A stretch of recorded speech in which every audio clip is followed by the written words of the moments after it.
Ah, shit. Here we go again. If you don't show me your paperwork, see this right here? He like, man, what's that? I said, man, you know what this is, man. You know what that is.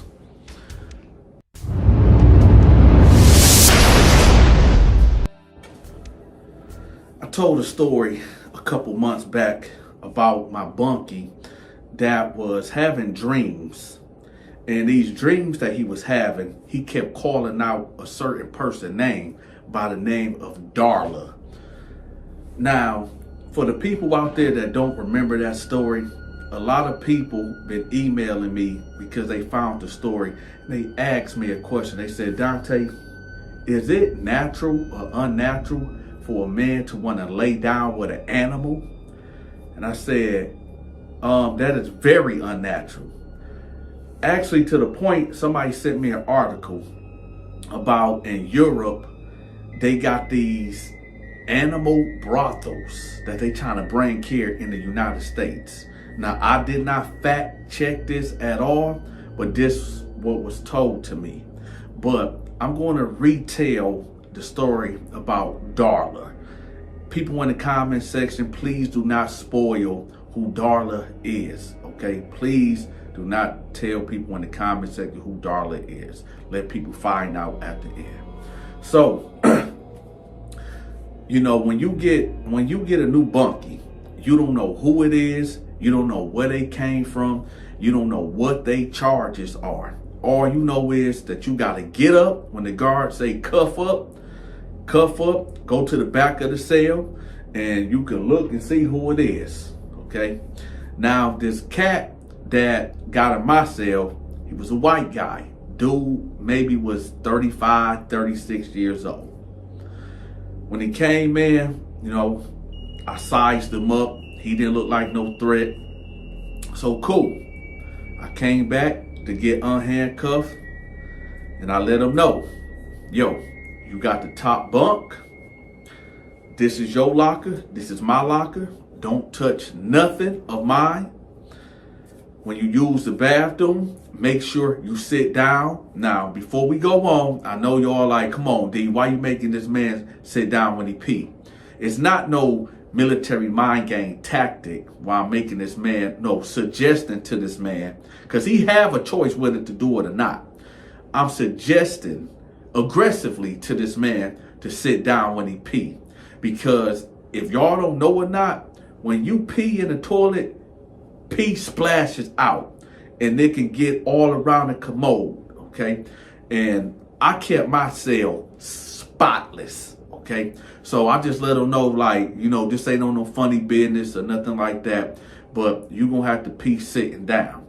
So he said, all right, now I explained to him why. I let him know every Thursday, well, every other Thursday is Commissary Day. So at this time we have, y'all know, back in school when we had to take the tests and we had to bubble in whatever we wanted. So I was showing them how we did it because today was Wednesday and tomorrow was Commissary Day. So I told him, you know, this is how we do it and, you know, giving him the rules of the cell. Now, the first night, everything was okay, you know, except for, you know, he kept tossing and turning up there. Now, before he went to bed, I told him, I said, hey, I forgot to tell you. Now, if I can't tell another man how to program, but in this cell, if you got a fart, you gonna have to get off your rack, go to the cell, turn your back, and blow out the cell, okay? That's just celly etiquette, okay? And I also told him, you know, I don't know how you get down in that area, but you never bang one off in the cell. That's a no-no. What you do, you go to the shower, or you wait till I'm gone and you put the white sheet up. Matter of fact, don't even do it in this cell at all. Just go to the shower if you're gonna do that. So later on that night when I heard, the reason why I'm telling y'all that is because I heard him up there tossing and turning. And I'm gonna say maybe around midnight, he was saying stuff like, Darla, oh Darla, just hold it there, hold it there. Now I'm laying down and I'm like, man, what is he talking about, Darla? At first I thought he was asleep, talking in his sleep. Oh, let me know in the comment section. Do y'all talk in y'all sleep or no? Let me know in the comment section. So I heard him, he was like, Darla, just hold on. So I was like, boom, boom, boom. I hit his rack. I said, hey man, what you doing? He ain't say nothing. So it was real quiet and he was like, hey, Darla. I said, hey man, wake up. He was like, oh, what's going on? I said, man, you up there talking in your sleep, man. He was like, oh, my bad. I'm sorry, man. I'm sorry. So he laid back down and he went to bed. Now, after that, me and him had no issues throughout that night. So the next morning, hold on, y'all. This ice water, it ain't nothing better than ice water. Y'all see I got the D logo too. Sorry about that, y'all. So the next morning, I wake him up for breakfast. And I told him like, hey, listen, whatever you don't want on your tray, just let me have it, okay? At this time, this breakfast tray had 2 boiled eggs, some Texas toast, and some, what was that? Some frozen apples. I love the boiled eggs, okay? So we went down to the lunchroom or the chow hall, whatever. We got our breakfast and he hit me off with his Texas toast and his bread. I mean, his Texas toast and a boiled egg. So we chopping it up. Now, you don't supposed to ask your cellie what he is in there for. That's disrespectful. However, if you are in a cell with somebody, they could be in there for the most vile thing that you can think of. And I was just curious, so I just asked him. I said, hey, bro, let me ask you something. He was like, what's going on? I said, let me ask you something. He like, what's up? He leaned forward. I said, hey, what you in here for? He like, I don't really want to talk about it. I don't want to talk about it. I said, okay, all right, whatever. So we go back to the cell. Now, ain't nothing happened, nothing eventful actually happened throughout that day. Just the regular jail stuff. Now, we're going to fast forward to bedtime. So he on top of his rack. I'm down here reading my Bible. And he ended up going to sleep. So I read a couple of more chapters of Genesis. So then I end up laying down. I'm going to say about 1 o'clock in the morning. I hear, ooh, hold it right there, Darla.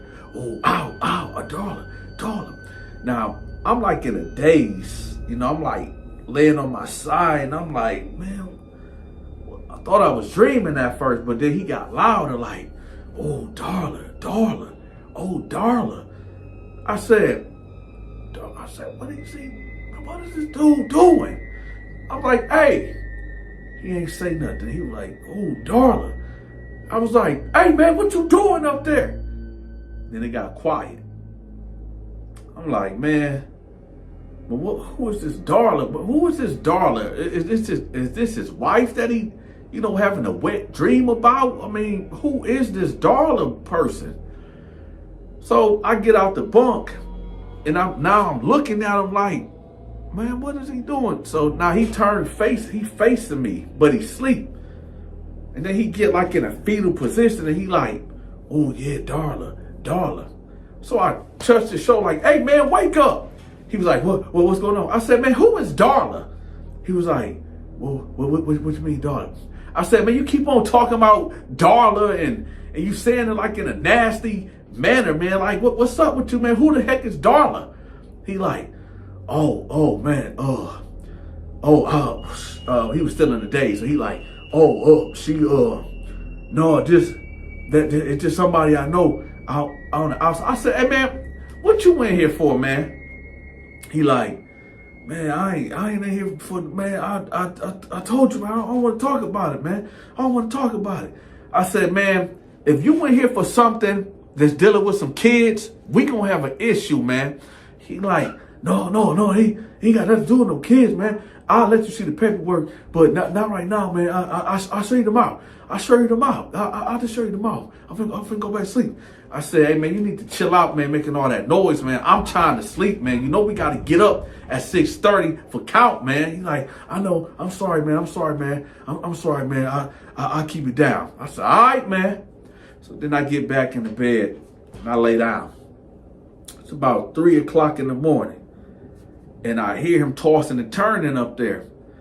And I hear like a noise. And I'm like, man, I know dang well he ain't up there.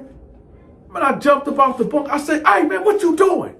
And he looked at me. He was like, huh, what's going on? So I grabbed his cover off to make sure he wasn't doing what I thought he was up there doing. He said, what are you doing? I said, man, you better not be up here playing with yourself, man. He said, no, man, I'm just asleep. I said, what is you up here doing, man? He like, I'm not doing nothing, man. You tripping. I said, listen, man, you going to have to get up out this cell, man, because this ain't going to work, man. You up here doing too much, man. You doing too much.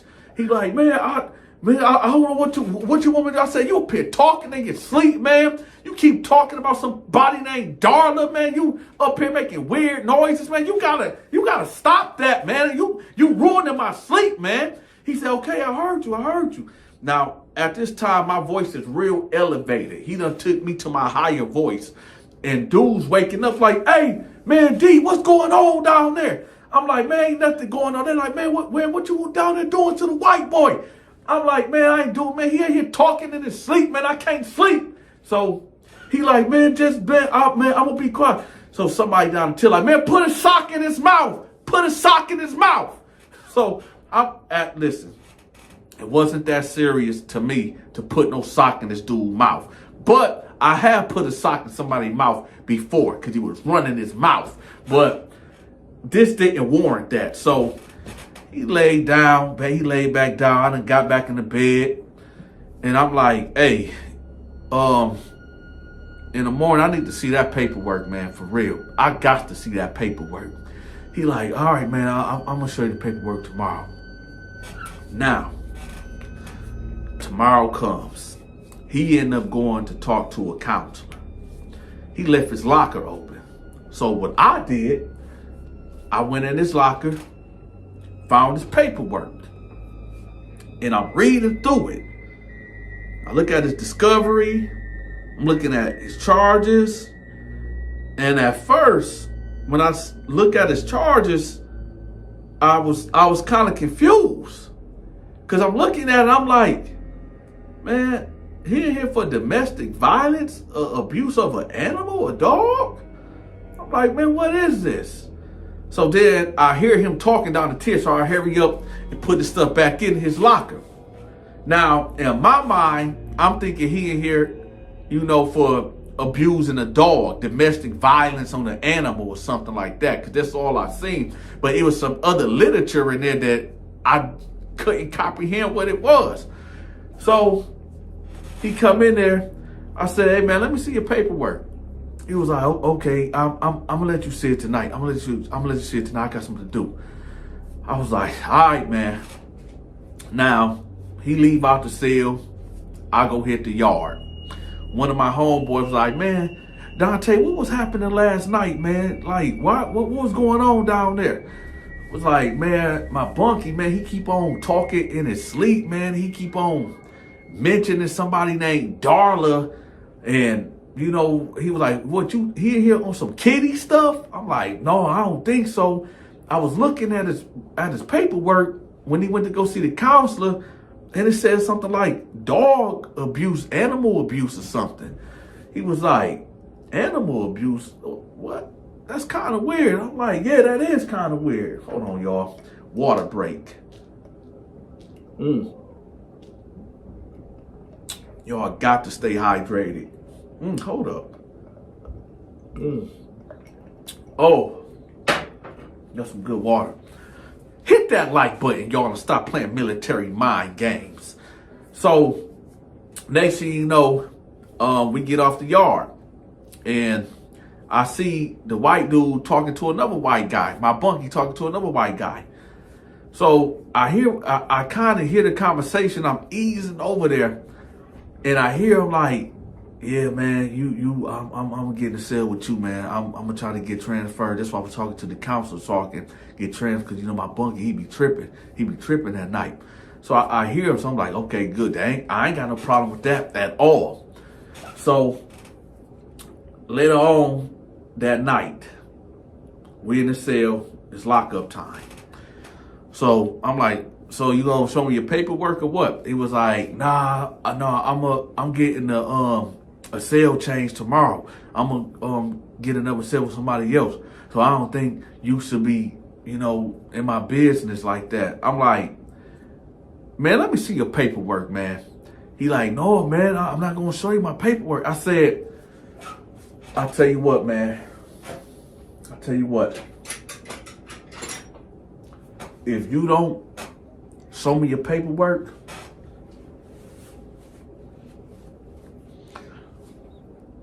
see this right here?"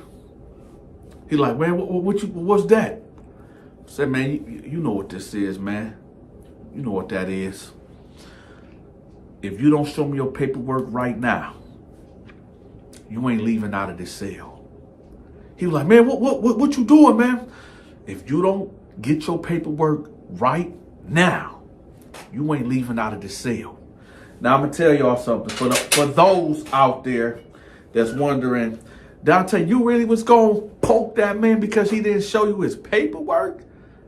No, this was a military mind game. I had no intentions on poking this man unless he was going to retaliate with some aggression towards me.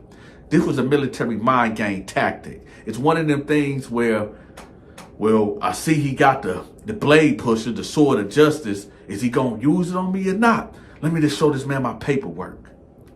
And it worked. So he said, "Okay, man, okay." So he showed me the paperwork and I'm reading through it. I said, "Man, what's up with this domestic violence and dog stuff?" He like, man, man, listen, man, somebody lied on me, man. I said, "What they lied on you about?" "Somebody said I was abusing my dog." I said, "That's why you went here for abusing the dog?" He was like, yeah, I was abusing my dog, and they done gave me this time for domestic violence on the dog and some other crazy stuff. I said, "Oh."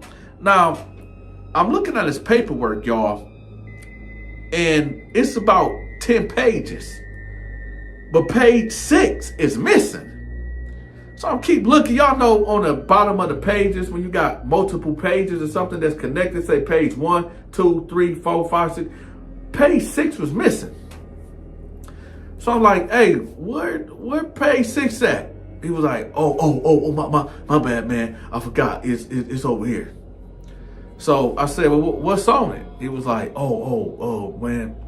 All right, man. All right. Here you go. So he went to the locker and gave it to me. I'm reading it. Now I'm double looking. Guess who Darla was? Darla was his dog. And guess what he was in here for? He was in there. He was out in the real world having relationships. A relationship with his dog. And somebody reported him. Not only did they report him, as further investigation went, it was actual photos and videos of this dude doing things that he had no business doing with Darla, which was his animal.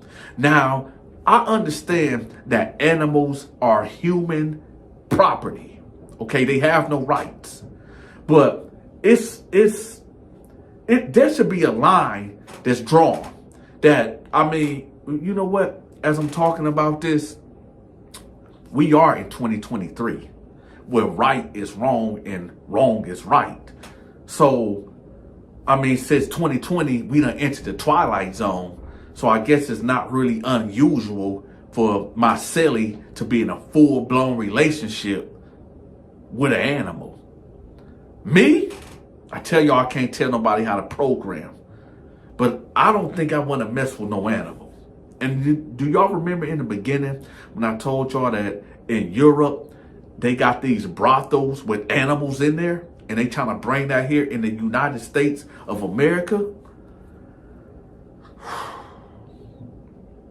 That's sick. Terrifying. Don't do this to me, man. Don't do this to me, man. Man, give me my stuff, man. All right, man, hold on. So then Block cut him again. Ah, man, come on. Bro, don't do this to me. Bro, don't do it to me, please, bro. Don't poke me no more, please.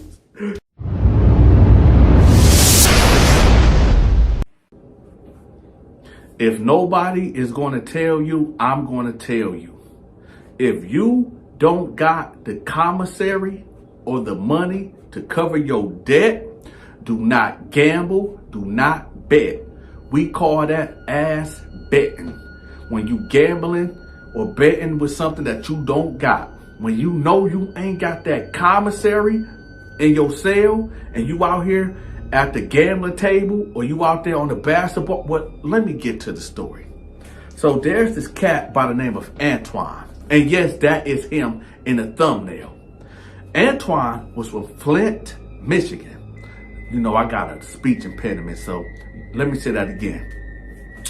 Antoine was from Flint, Michigan, 810, all right? Antoine was one of them type of dudes that loved to play basketball. He loved it. In fact, I'm not even gonna lie. Antoine had skills. He could dribble, he could shoot. However, there was another dude out here on the yard that could play way better than him. Now, this dude could have went to the NBA. Long story short, matter of fact, hold on. Do y'all want the long version or the short version of the story? We finna do a poll right quick. Do y'all like when I tell stories that are 10 minutes long, 15 minutes long, 20 minutes long, 25 minutes long, or 30 minutes long? Let me know in the comment section, because that's going to determine how I start telling these stories for y'all, because y'all are the audience and I'm just here to entertain y'all. So this is y'all platform, the Donta Show Network. Y'all tell me what y'all want me to do. Now let's get back to it. So he like, the other dude that knew how to play basketball real good, his name was Block. Block and Antoine playing one-on-one. They going at it. But like I said, Block was a little bit better than Antoine. So he like, all right, check this out. I bet you 2 bags of hot Cheetos and 5 Pepsis. And he was like, all right, bet. So they bought it. Boom, boom, boom, boom, boom, boom, boom, boom. Block beat them and beat them bad. They went to 11. The score was 6-11. Win by 2. So he like, all right, man, all right. Antoine like, all right. So I owe you 2, 4. All right, double it. Double or nothing. Double or nothing. Block thinking Antoine got loads of commissary. He ain't got it. He like, all right, come on, run it back.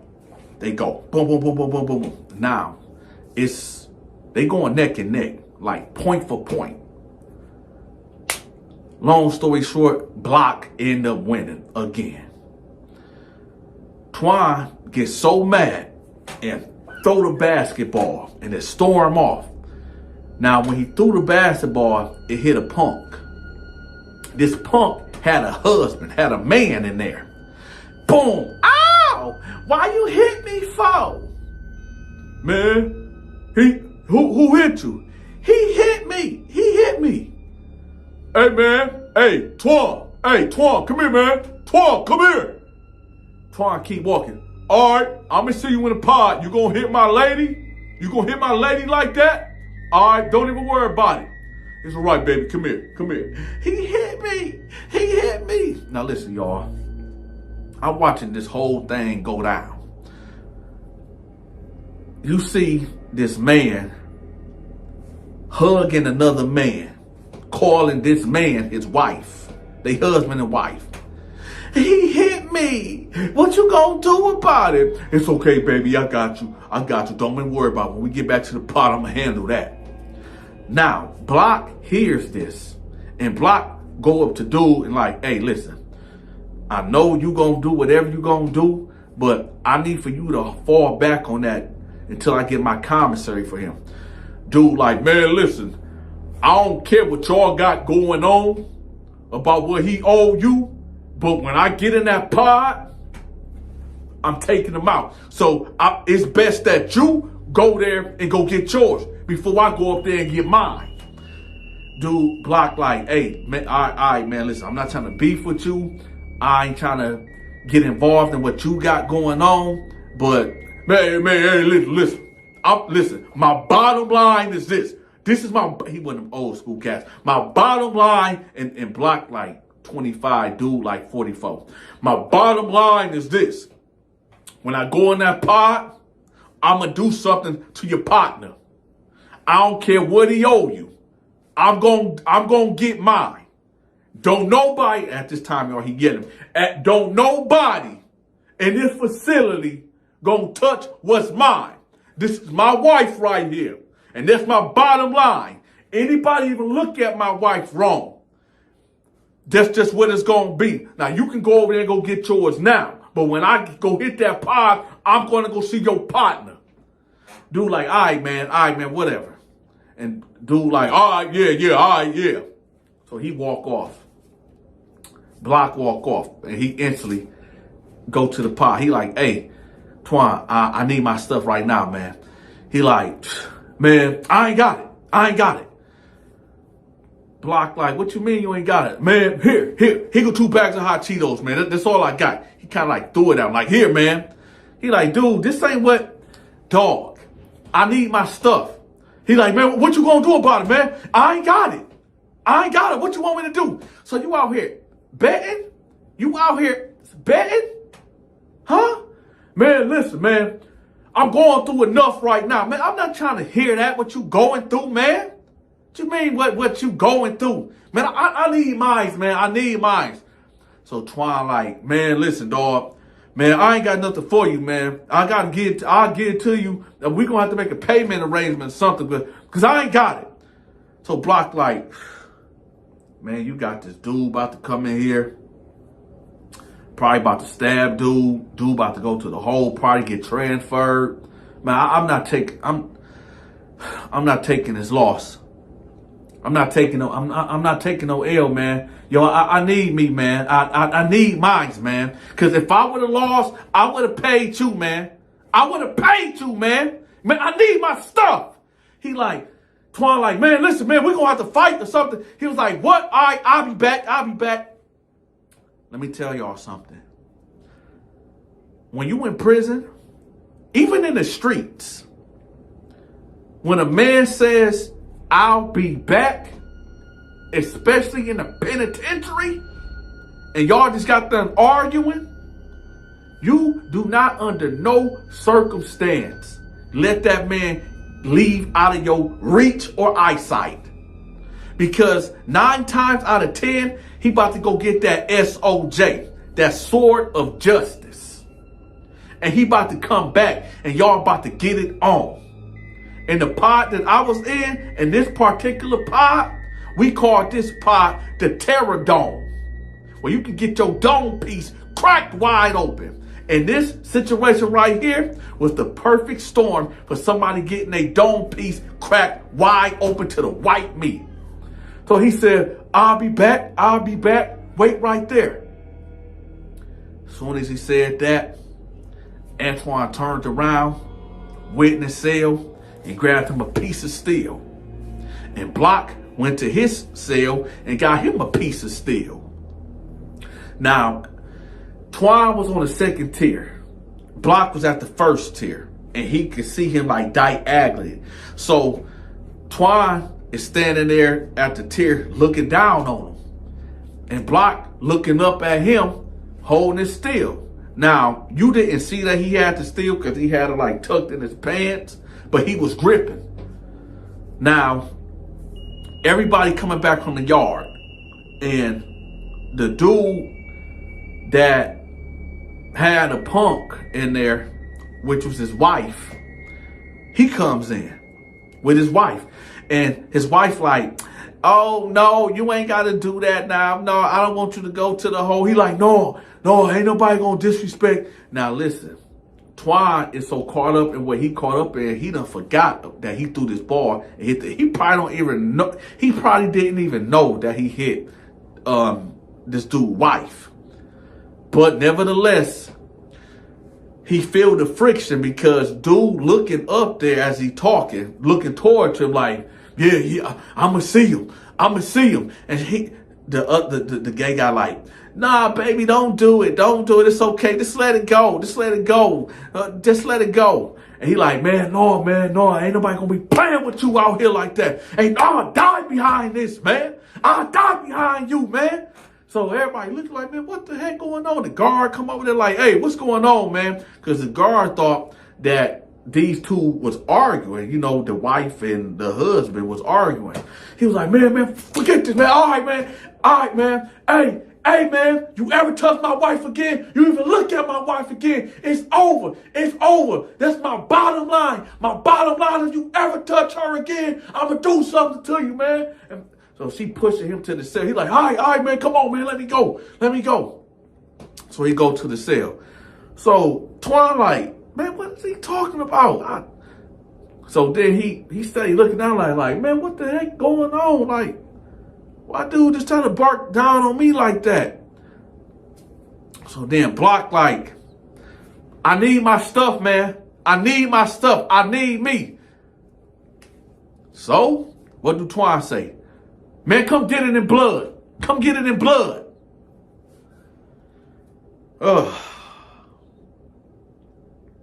He like, all right. Get it in blood. All right. I got you. So he go back in his cell. When he come out of cell, he got his big state issue black coat on.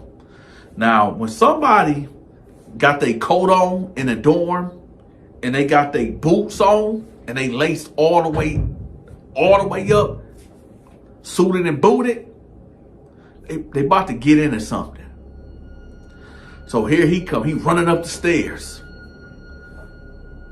When he get on the tier, Antoine back in his cell. And he like, come on. So Block like this. He get in front of Twan's cell. Twan standing there like this, but he not showing what he got. Matter of fact, he got it like this. Like, come on. He pump faking. He ain't got no sword of justice. He pump faking. Block wasn't pump faking. Block had that sword of justice out. So it's a standoff. He like, yeah, come on. I got you. Come on in here. So Twan like, come on. So Block just hurry up and run up in there. Now you can't pump fake. Now it's on. So now Block in there with the sword of justice like Michael Myers coming up over top with it. Like, man, don't make me do this to you. Don't make it do. But dude, Twan like, man, I got you, man. He said, man, you pump faking? You? Man, dog, stop playing with me, man. Get my commissary, man. Give me my stuff, man. He like, man, dog. Block like, you know what? Sweet, cut him. Man, come on, man. Don't do this to me, man. Man, give me my stuff, man. All right, man, hold on. So then Block cut him again. Man, come on. Bro, don't do this to me. Bro, don't do it to me, please, bro. Don't poke me no more, please. Come on, bro, don't do this. Man, get me my commissary, man. Get me my stuff. All right, man, hold on, man. I ain't got that thing. And he poked him again. Man, please don't, man. Oh, man, here, everything, man. Man, this ain't enough, man. So he gave him like 10 packs of ramen noodles, 2 honey buns, another pack of hot Cheetos, and like 3 Mountain Dews. this is not even half of the debt that he owed. So he like, come on, bro, that's all I got, man. I promise to God, man. I swear to God, man. I'm gonna give you your stuff, man. I promise I'll give you your stuff, man. This play don't pull me no more, man. I'm tired, man. I'm dying, man. I'm dying, bleeding, man. Please don't cut me no more. Man, hey, Twan, I'm telling you, man. You better have the rest of my stuff, man. I'm telling you, dog. Have the rest of my stuff, man. I'm not playing with you. And if you try to check in, I promise, man, it ain't nowhere that you can go in this prison. It ain't nowhere you can go in this prison without me. Check in if you want to. Check in if you want to. I'm telling you, So you're like, all right, bro, please don't cut me no more. Please don't. So, Block wiped this knife off, stuck it back in his jacket, came out, looked to his left, looked to his right, made sure no guards was around, and he left out of there. So now you got Twan all laid up on a bunk, like, man, I think I'm gonna die. So he just laid down. So another cat came into Twan's cell to check on him. And I guess with the conversation, dude that came in the cell with him told like, man, it ain't nothing but, a little flesh wound, man. You ain't gonna die, man. Just here, put some alcohol right there and, put some Band-Aids right there. You'll be good. Now, it was about 9:30 when we had to do count before we had to get locked down. When the guard got to Twan's cell, man, I gotta talk to you, Deb. All right, I'll talk to you about the count. All right, Deb. Around 11 o'clock. Man, I got stabbed, man.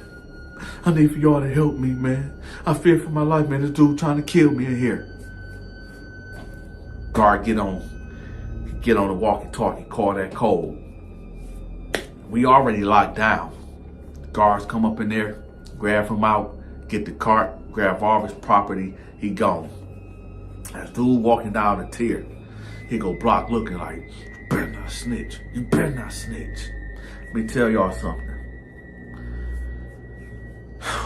Where I was at, if you get convicted of stabbing somebody while in the inside, that's a new charge. It's a street charge. You actually go to court in front of a judge. And there's a 99.99% chance that you are going to be found guilty and you will be convicted. And there's another 5 years that's going to be added to your sentence. So when Block would tell him, you better not snitch, he was kind of really saying that out of fear. Yeah, because he didn't want that extra 5 years of him getting sent up the way to a maximum, super max prison, where it's 23 and 1. Yeah. So, the whole point of this video is to let y'all know what not to do while in prison. And what not to do in prison is to gamble of what you ain't got to gamble with. Do not bet on your butt. And what I mean by that, don't be out here ass betting. Meaning you ain't got the commissary or money to pay your debt. Because you might end up like Antoine. All I hear is, man, I'm tired of this, man. Come outside, man. Come outside, man. Man, I'm tired of this dude, man. He always trying to book, man. Book, man. Book.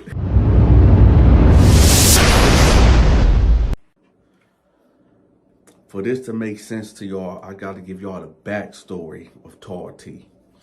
Now, when I moved to Covington, Georgia, maybe about 20 minutes from the city of Atlanta, I met this dude named Tall T.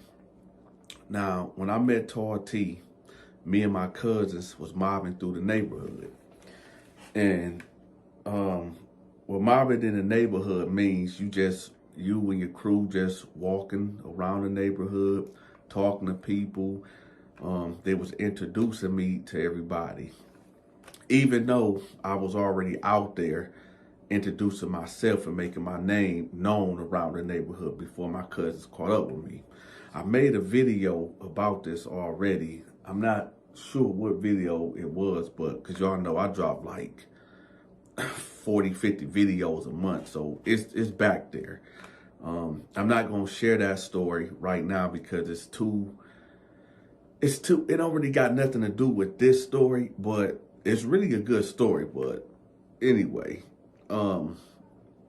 so we end up going to Tar Tea House, and you know, I see this tall dude. Dude was like 7'1", looked like he's supposed to be in the NBA.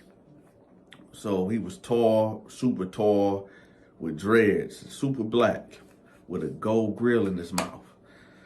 So we got on, he was like, man, what's up, Dante? And it kind of threw me off, like, man, how this dude know my name?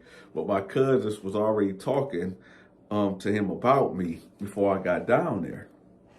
Y'all gotta excuse me, man. It's hot where I'm at. You know, I'm trying to lose this weight right now. I'm at 235. I'm trying to get down to about 210. So, you know, I got this this bodysuit on. I got my hoodie on, and I'm sweating, y'all, like a mug. I'm trying to get down to like 210. So yeah, cause y'all know I got a gym and trying to get all the way back in shape. You know, I stay ready, so I ain't gotta get ready. So, I'm like, what's up, man? We dap it up, you know, and I ain't gonna lie, y'all, me and Tar T, we really hit it off like the first day. I don't know. You know, some people when you meet them, y'all just click. Like, I don't know, man. Me and him we like really clicked.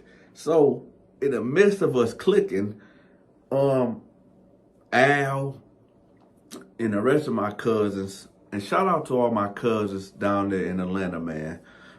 Dante, love y'all if y'all watching this video. And I'm gonna make my way down there this summer. All right. So shout out to DK, Rambo, Shay, Gene, Tyrone, all of y'all. Pebbles, Kiara, I know y'all gonna get mad at me. Jamal, Jermaine, Pig, Dominique. Yeah, so shout out to all of y'all down there in the A-Town. So, so me and him just talking, you know, he just telling me about Atlanta, and he was telling me that he was in a gang, and he said it was in Atlanta, based out of Atlanta, and he said it was a Crip. So I'm like, okay, bet. So he telling me like about all the girls in the neighborhood, and he telling me how like it was this dude named Bill. I think, yeah, his name was Bill, I believe. I could be wrong, but I think dude name was Bill. Do y'all remember the story I was telling? Well, I'm not supposed to tell y'all the story because y'all might be lost. I'm gonna give y'all a quick rundown of who Bill is. In the beginning, when I fresh off the Greyhound, I told y'all when me and Al got to the neighborhood, Al was talking to my cousins them, and I just went off in the neighborhood, you know, just walking around, establishing who I am, right? And I told y'all how this chick that I met, I'm not gonna say her name, this chick that I met, she was outside with her mama doing like gardening or planting flowers or something. Long story short, her mama ended up going to Home Depot, and me and her ended up messing around behind the house. And about 2-3 minutes later, me leaving her house, her boyfriend comes speeding up the street because he see 2 other dudes coming up the street, and I guess he heard that him and his dude and his girl was messing around. So he hopped out and they got to fighting, right? That's Bill. So he telling me, he telling me how Bill and him got into it over this chick. And he was like, yeah, man. He said the girl name, but you know, I don't kiss and tell at all. So he said the girl name, and he was like, yeah, man, I ain't even hit that girl. I ain't even hit that girl. But, you know, me and this dude named Bill, we beefed out over this chick. And I'm like, okay, all right. So he come telling me this story that now where I lived at, when you get in our cul-de-sac, there's okay, imagine a circle. And then, well, y'all know how cul-de-sacs is, but it's something we call it the drive. So when you go down my street, it goes like down, and then it's like a circle. So you got houses lined up like this, and then houses lined up like that. And then you can go out, right? One way in, one way out. And I stay all the way down, down the road to the left. So car T stayed kind of diagonally from my house this way to the right, but next door to his house is a path, like a wooded path that goes on the next street. Now he told me, as we talking about Bill and his beef with Bill, he telling me like, you know, one day he just left this chick house, and when he was coming through the path to come to his house, he heard like this rustling noise in the bushes. Now, if y'all know about Georgia and Covington, y'all know it's like pine trees, it's wooded area, all that, right? It ain't like the city. You just got woods everywhere. So he said that he heard some rustling, like some noises in the bushes, like a deer or something. He said the next thing he know, everything went black. Everything went black. And when he woke up, he ended up in his bed. I said, hold up. And he just telling me this story casually. I said, hold up. You telling me you was walking through the trail and everything just went black? You heard some noises in the bushes and everything went black? He was like, yeah, man. I was like, man, what happened, man? He said, man, somebody knocked me out. I think Bill knocked me out, but I can't prove it. I said, wait, hold on, G. Hold on, man. So, I mean, check this out, y'all. Imagine, as a matter of fact, y'all keep it funky with me. In the comment section, let me know, have any of y'all ever been knocked out? Okay, and I'm going to be real with y'all. Dante ain't never been knocked out. Who is that? Keep that noise down. I'm making a video. My bad, y'all. So, I'm going to be real. I've never been knocked out, but I've been knocked in a daze. Okay? I've been punched but you know what? In my defense, dude had a cast on. He had a cast. So, in my defense, I was at a handicap. Literally, dude had a cast on. We got the rumbling in the locker room, and he caught me with a cold one. Boom, knocked me. Y'all remember that scene when Eddie Murphy was fighting Goldmouth on Life? It was just like that, man. But I wasn't knocked out. I was knocked into a daze. But anyway, he told me, he was like, yeah, I think Bill knocked me out. Now, if for anybody that might be watching this video that know who Tall T is, y'all know how tall this dude is. So anybody that's fighting him or putting hands on him have to jump up in the air, and you have to be strong, because Tall T wasn't no pushover. But I guess, I don't know who did it, but whoever did it had to be strong. And the way Bill was built, he looked like he had some power behind his fists, but I just couldn't see it, man, because how Bill was like my height, or maybe just a tad bit taller, but he was way bigger than me. But at the same time, the only way Bill could do that if he had to jump up like Superman and, you know, hit him just right. But, you know, T said he woke up in his bed. And, you know, with that, it was crazy. But, so me and T kicking it, he telling me the story, and he telling me, like, just be careful out here in the neighborhood. These dudes is snakes. They be tripping over their girls and all this and that. But you already know me, man. I don't kiss and tell anyway. You know, that's I always been like that since middle school. It's like one of them things is, why would I tell the homies, you know, well, let me take that back. I always told Al everything. But in high school, I wouldn't, if I messed around with anybody, I would not tell nobody, because that's just messing up my chances of getting it again, right? So that's why I never did that kissing and telling stuff, man.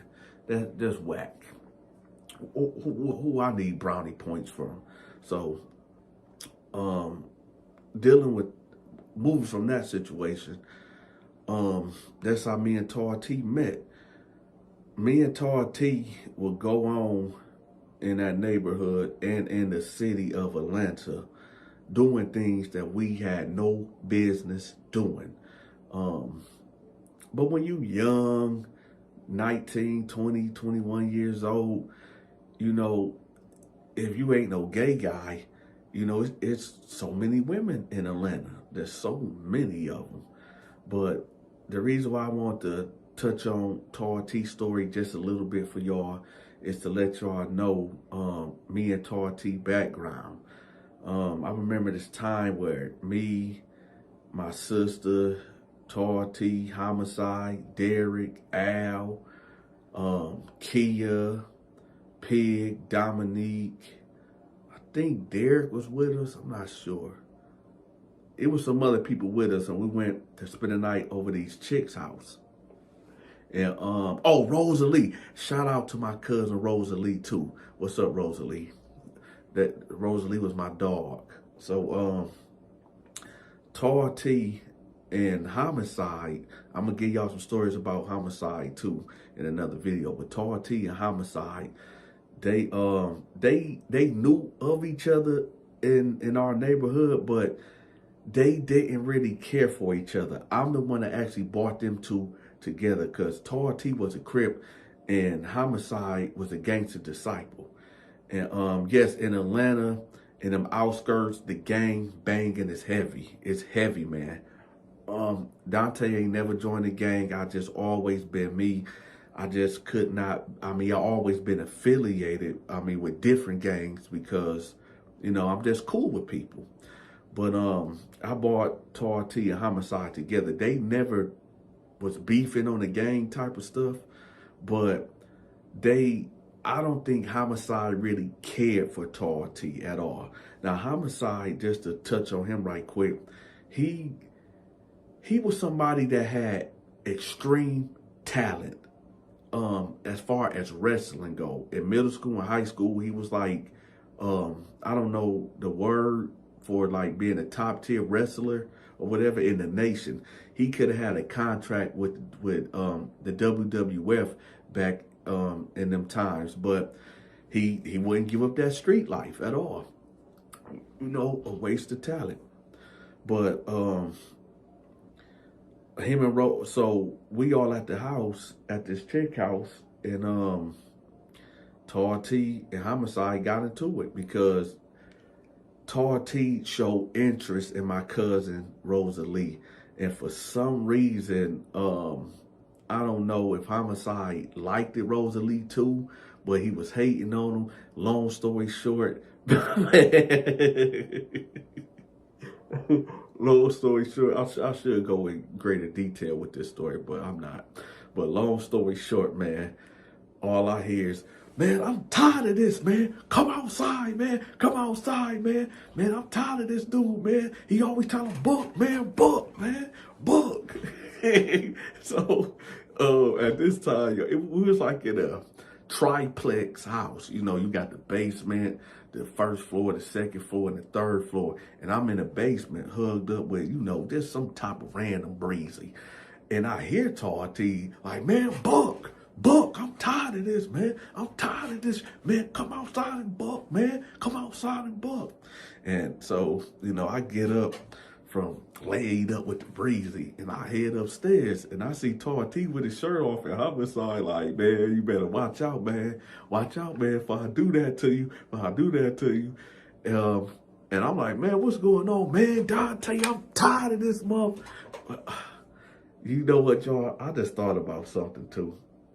T, I got so many stories about this dude.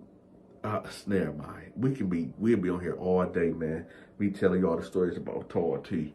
But this is leading up to the video I'm about to show y'all at the end. Just in case if y'all missed this prior in my videos that I made about T. It didn't get really that much traction, but I figured now it'll get the traction. So just stay tuned to the end, y'all, so I can upload the video about T.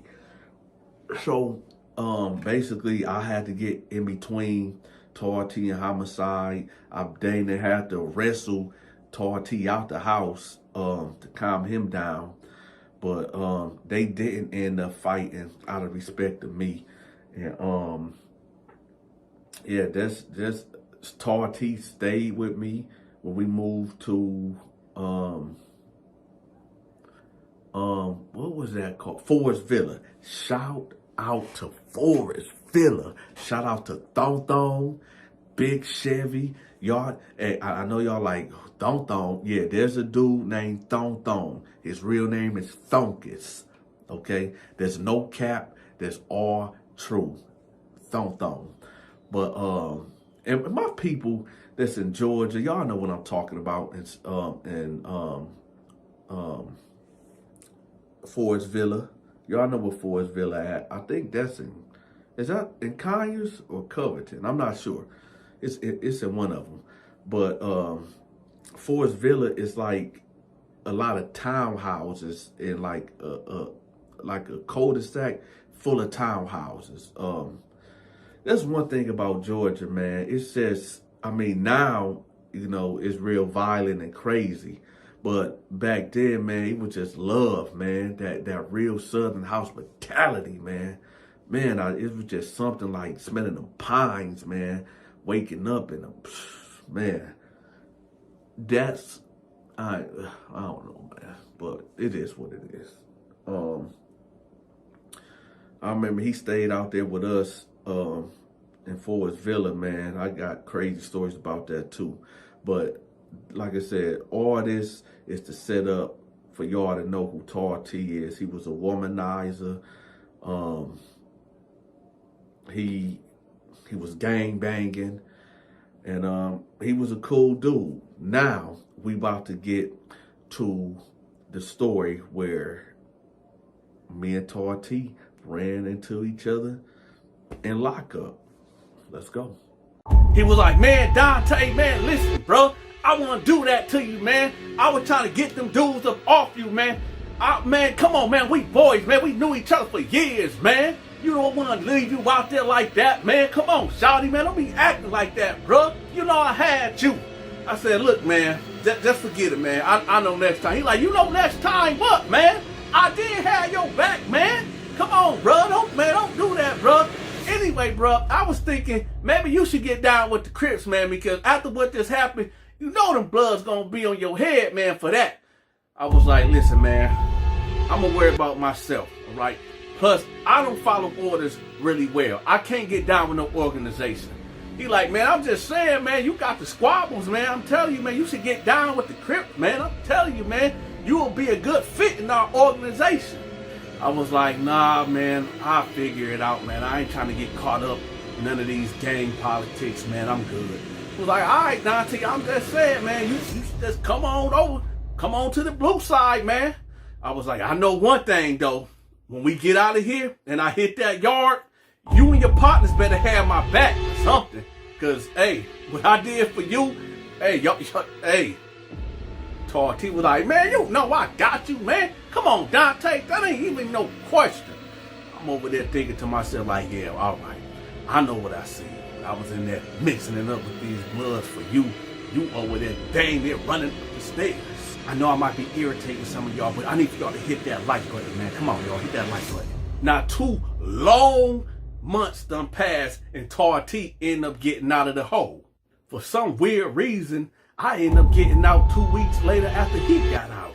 Now, when I got out through the grapevine, I ended up hearing that T was causing issues with the Crip gang that he was belonged to on the compound. According to some of the cats on the compound, they were saying since T was from Atlanta that they wasn't respecting this Cripping. So a week later, I ended up getting transferred to his pod. And this is when all the BS started happening. Not only this pod that I was sent to was dominated by the Bloods, but every Saturday it was a thing called fight night. Whoever you got beef with, y'all go to the cell and y'all get it on. Since T been out, he done got into one squabble with one of his partners on a fight night. He done got into 2 fights with 2 Blood members. I didn't know he was telling dudes in the pod like, yeah, when my homeboy Dante get out, man, he gonna be in here wrecking. He gonna be in here wrecking. I'm telling y'all, man, as soon as my homeboy Dante get out, I'm telling y'all, he finna come through wrecking. So when I hit the pod, I was greeted with a lot of shifty eyes because T was running his mouth about me. Welcome to the Terror Dome. It's Terror Dome time, y'all. It's 9 p.m. Saturday. Me and T versus 2 Bloods about to get it on. Like a WCW, WWF, SummerSlam, Hell in a Cell match. Now, when I was in the hole, y'all, I was in there getting my swole on, getting my push-ups and my sit-ups on. So I was real right and tight. Getting my flex on. And yes, them punches was going fast and hard. So now the 2-on-2 squabble has commenced. So when the guy ran up at me, I hit him with a Kimbo slice uppercut. Put him to bed. Here's a pillow, homie. Good night. Now that I'm thinking about it, T didn't have no squabble, y'all. He over there tied up with the other dude up on the desk. He holding a dude like this. So I instantly run over there and start punching on dude's head. As I'm firing up that dude's head, I end up feeling punches getting hit on my dome piece. I'm like, hold on, I'm getting jumped. The whole 8 Bloods that was in that pod rushed the cell and ended up putting hands and feet on me. And then T homeboys, we with the other 6 Crips, they came in there. It was a full-blown red on blue and Dante squabble. Have y'all ever been into a fight where you got so many dudes fighting in one cramped place? And next thing you know, you hitting your homeboys and the enemy hitting their cell. So it's just a full-blown mayhem match up in here. Till one of these Blood dudes pull out a sword of justice. When that happened, everybody scattered out the cell.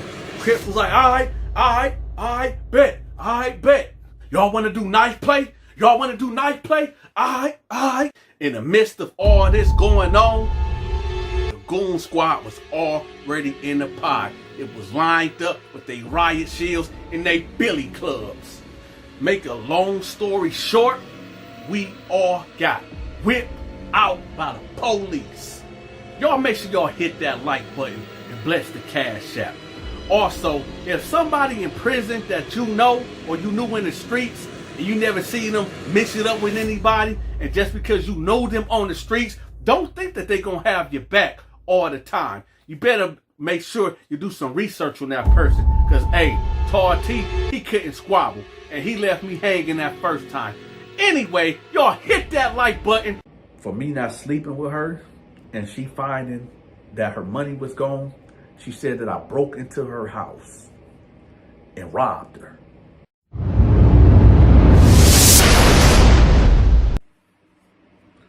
So me and Al, we back in Columbus, Ohio.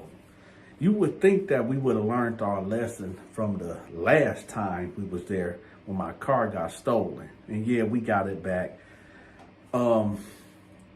Well, y'all know, if y'all don't know, Ohio State is in Columbus, Ohio, the college. It's a college town. And I think it's off of Main Street. It goes right through downtown. So me and Al out there trying to talk to women. More or less, we out there trying to get on some rich white girls. yeah, that's what we was out there doing, trying to get up on some rich white girls that go to Ohio State.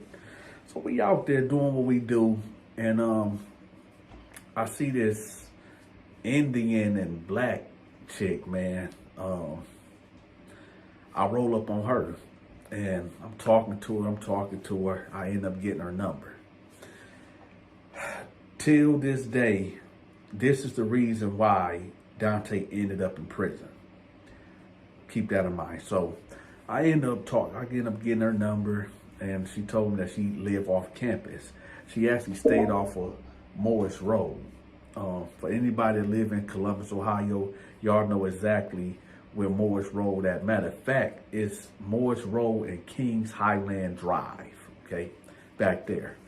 So she tell me she live off campus. She live by herself, her family from Chicago, and I can come over, you know, later on. So I'm like, I bet. So I end up meeting back up with Al. He ain't had no luck. So I said, all right, you just gonna roll with me. So I'm gonna say maybe 9 o'clock that night, we make our way over there. Now, we go over there. Oh, I have to tell y'all this. I know, look, I'm married now. I'm a faithful man. I don't do none of that. But back then, I was a dog and I wasn't married. I was just out here living trifling. So when we got to the girl house, I knocked on the door. And I have to stress that this woman was drop dead gorgeous. I mean, she had like the smoothest brown skin like myself. You know what I'm saying? She was just radiating, you know, long black silky hair, just didn't have no makeup on. She was just drop dead gorgeous. So when she answered the door, she was like, okay, you gotta take your shoes off and y'all go have a seat in the living room. I'll be right back. So Al looked at me like, God dang, because he ain't seen her at this point. I was telling her like, man, this girl is bad, right? So when he looking at me like, dang, she cold. Man, yeah, she was cold. So we sitting down and she go upstairs and she come back down because she had a townhouse. So she come back downstairs and she was like sitting like, okay, so she had a love seat right here, which me and Al was sitting on the opposite side, and she had like a couch over here to the right, and she had a big TV right there on the stand. So she sit on the couch and she just smiled, and I'm like, so what's up? She like, I don't know, you tell me. And I'm like, well, what you like to do? She was like, nothing really. I just like to study, and you know, I like to go to Buffalo Wild Wings. I was like, okay. I said, you want to go? She was like, yeah, I guess. So Al like, man, I ain't trying to be no third wheel, because actually when she went upstairs, you know, Al cut into me like, you think she gonna go? And what that meant was, do I think that she would let both of us, you know, do things to her, you know, fornication. I'm gonna say fornicate with her, you know, a 2-on-1 type of thing. And I was like, nah, I don't think she that type or whatever. And me personally, y'all, I'm stingy. I'm not about to share. Donta don't like to share. What's mine is mine. And if anything, I'm going first. And that's just the bottom line, okay? I ain't never was the one to take one for the team. I am the one to put the team in position, okay? So it ain't none of that. Donta don't like to share. What's mine is mine. So when he seen that it wasn't going that way, he was like, and especially when we decided to go to Buffalo Wild Wings, he was like, nah, I'm gonna roll out. So Al took the car and I just rode with her to Buffalo Wild Wings. This is where the story started taking a dangerous turn. So we get to Buffalo Wild Wings, y'all. I don't know if we got any Indian people in the comment section, but and I'm not putting this whole blanket on nobody, but When we get to Buffalo Wild Wings, the first thing that you think of getting is chicken, right? Everybody thinking about getting chicken, you know, the wings. We come here for the wings. We sit down at the table. I get me a lemonade. Y'all know how I do it. I don't like alcohol. I love me some lemonade, though. I get me a lemonade. She get her a water, right?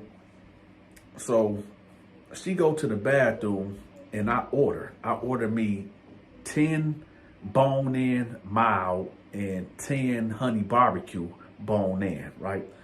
And I got me some celery also with blue cheese. So I ordered mine, and I just ordered her some lemon pepper. Cause you can't go wrong with dry seasoned lemon pepper. So I get her the dry seasoned lemon pepper, and when she come back, I said, I ordered for you. And she was like, oh, what you order? I said, well, I got me some mild and some honey barbecue, and I got you some bone-in seasoned lemon pepper wings. And the whole look of her face was like, ew. She was like, are you serious? I said, what? I'm thinking the way she said it, like it was a joke in a way. But she was dead serious. She was like, her countenance failed. She was like, are you serious? Why would you get me that? I'm like, I mean, you went to the bathroom and, you know, I already ordered. And she was like, you black dudes is all the same. Y'all just think about yourselves. I said, wait, hold up. I wasn't thinking about myself. I got you some wings. You know, I mean, we could change the order. So she's like, yeah, we're going to have to change that. I don't eat chicken anyway. And I was like, you don't eat chicken? I said, why we could have went anywhere. You the one said the Buffalo Wild Wings. She was like, no, I said that sounds good. And plus, I'm a vegetarian. So I'm like, all right, now listen, if she wasn't as fine as she was, I would have just got up out of there. Okay, but me and them days, you know, anyway. So I said, all right, we'll just, all right, whatever. So the food come, I smashed mine, and I'm smashing hers too, because she wasn't eating it anyway. And I was paying for it anyway. So she ate her salary. She was like, that is just so disgusting. How could you eat that? And I'm like, but you here. Like, it don't make sense. Why would you be here with all of us carnivores, right? With these meat eaters? Like, what? It didn't make sense to me either, y'all. But, you know, beauty make a man do stupid things and put up with stupid things, right? So we end up leaving there, and I had maybe about 10 pieces of chicken left. So we get back to her house. And y'all already know, if y'all watch my skit that I put out back then, they used to call me Buddy Love, or I used to call myself Buddy Love. And y'all, if y'all put 2 to 2 together, y'all watched the Nutty Professor, y'all knew who Buddy Love was. So I was Buddy Love back then. So you know how Buddy Love did it. So we got back to the house, and you know, I'm just staring at her, and we end up going upstairs to her bedroom. So y'all already know what time it is, but I know what y'all thinking. Y'all like, man, Dante, you ain't, I got y'all, don't worry about it. So I'm laying on the bed. She said, I'm about to freshen up, right? I said, all right, bet, cool. So I'm laying on the bed. I'm like, it's about to go down, right? She come out the bathroom, and she got like a bonnet on. She done put her hair wrapped up, and she got her like this pink house coat thing, and it's wrapped like tied up in the front. And she just get in the bed. And I'm like, now, I'm on the right side of the bed. She on the left side of the bed. So I'm like, man, that's weird. Like, I said, all right. So y'all know me. I creep up under the covers. And, you know, I slide up beside her like we spooning. So I put my left hand over, and she like kind of bumped me a little bit, and she was like, I don't know what type of girl you think I am, but we not about to do what you think. Now I know y'all, it was crazy to me, because it's like, this is our first time meeting.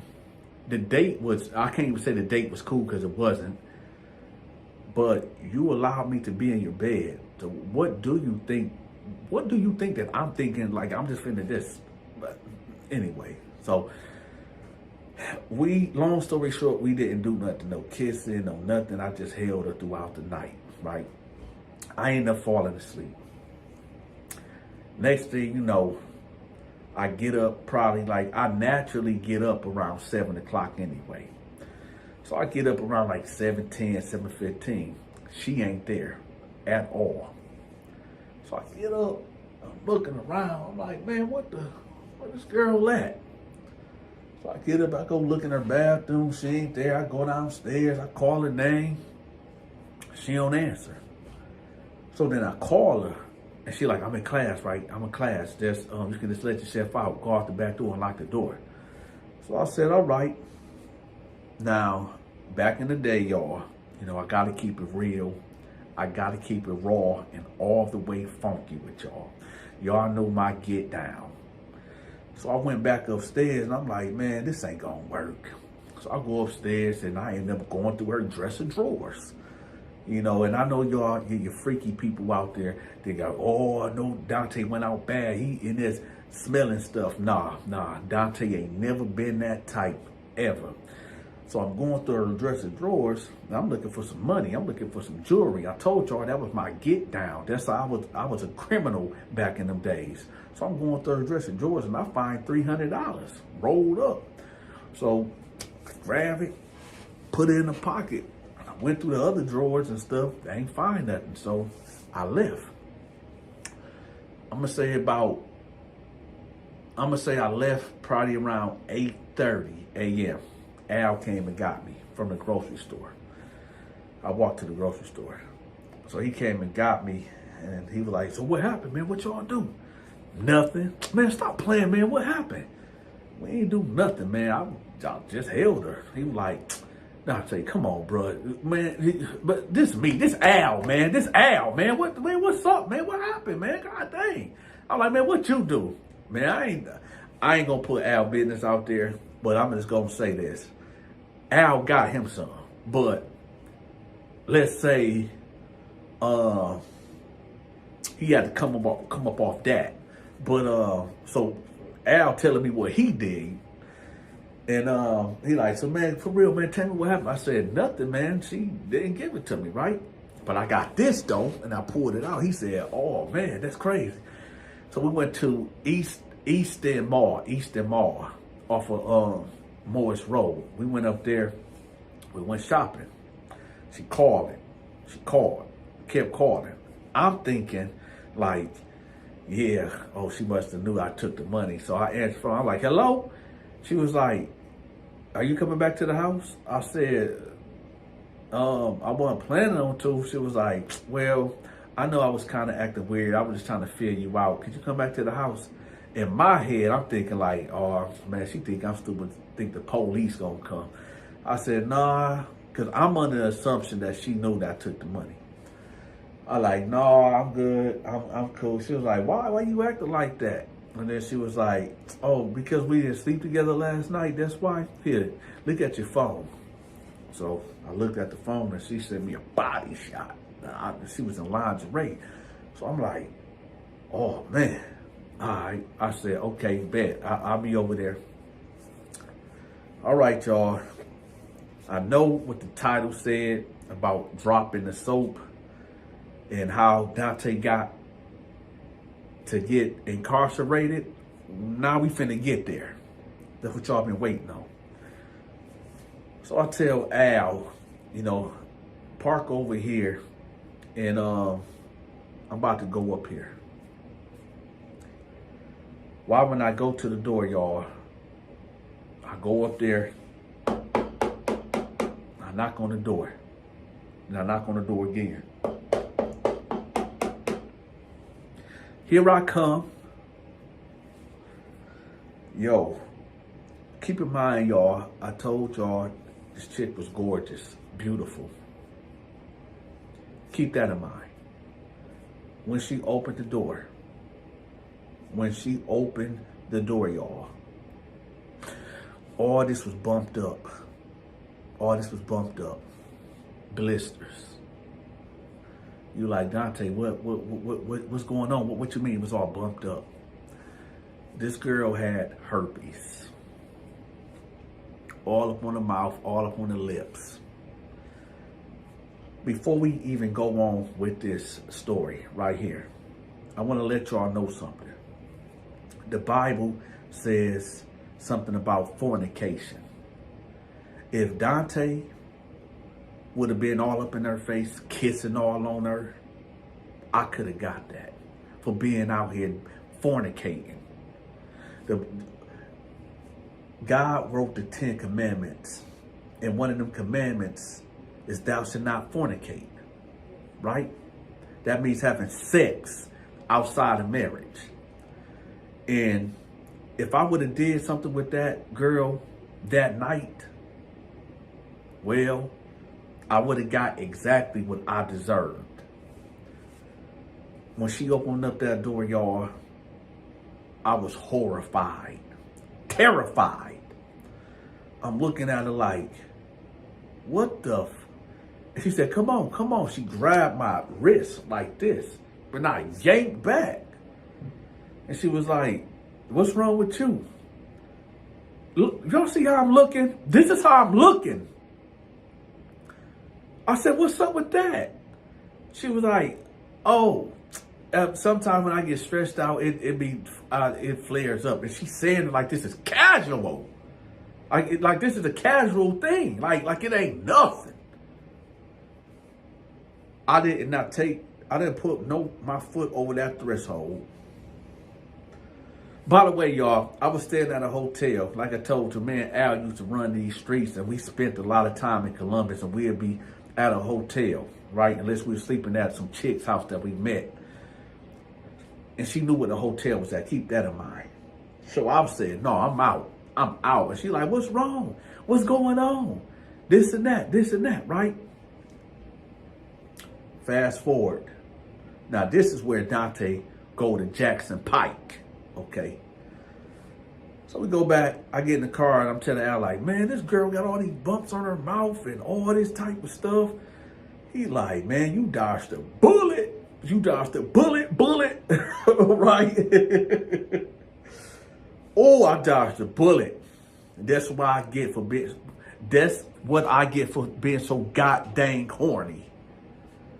And you people out there, y'all need to stop being so dang horny, man. Have some discipline. Because you could have got, you know how many men and women probably fell victim to what I could have fell victim to? Ooh. Just imagine, and I'm not sidetracking. This is a part of the story. We finna get to the prison talk. Imagine if you, and it's a lesson right here. Imagine when you finally find the one that your soulmate, and y'all get married, and your wife or your husband say, let's do celibacy. But all this time, you know, you got a dark secret down there. And then it's time for celibacy to consummate your marriage. And then you have a breakout down there. Whew. Woo-wee. Y'all better stop fornicating, man. Y'all better start having some discipline and stop. All right. Anyway. So I get in the car and I say, man, we gone. We gone. So I'm telling him, like, man, the chick ain't right, man. She got all these blisters and bumps and all that, right? So he like, yeah, you dodged a bullet. We get to the room. I want to take a nap. About 2 hours later, boom, boom, boom, boom, boom. CPD. Columbus police is at the door, at the hotel door. Boom, boom, boom.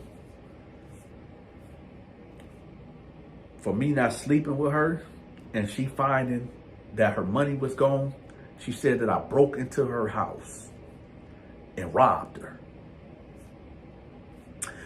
Now, we're going to fast forward to Jackson Pike. Everybody from Columbus, Ohio, matter of fact, everybody from Columbus, Ohio, type 614 in the comment section.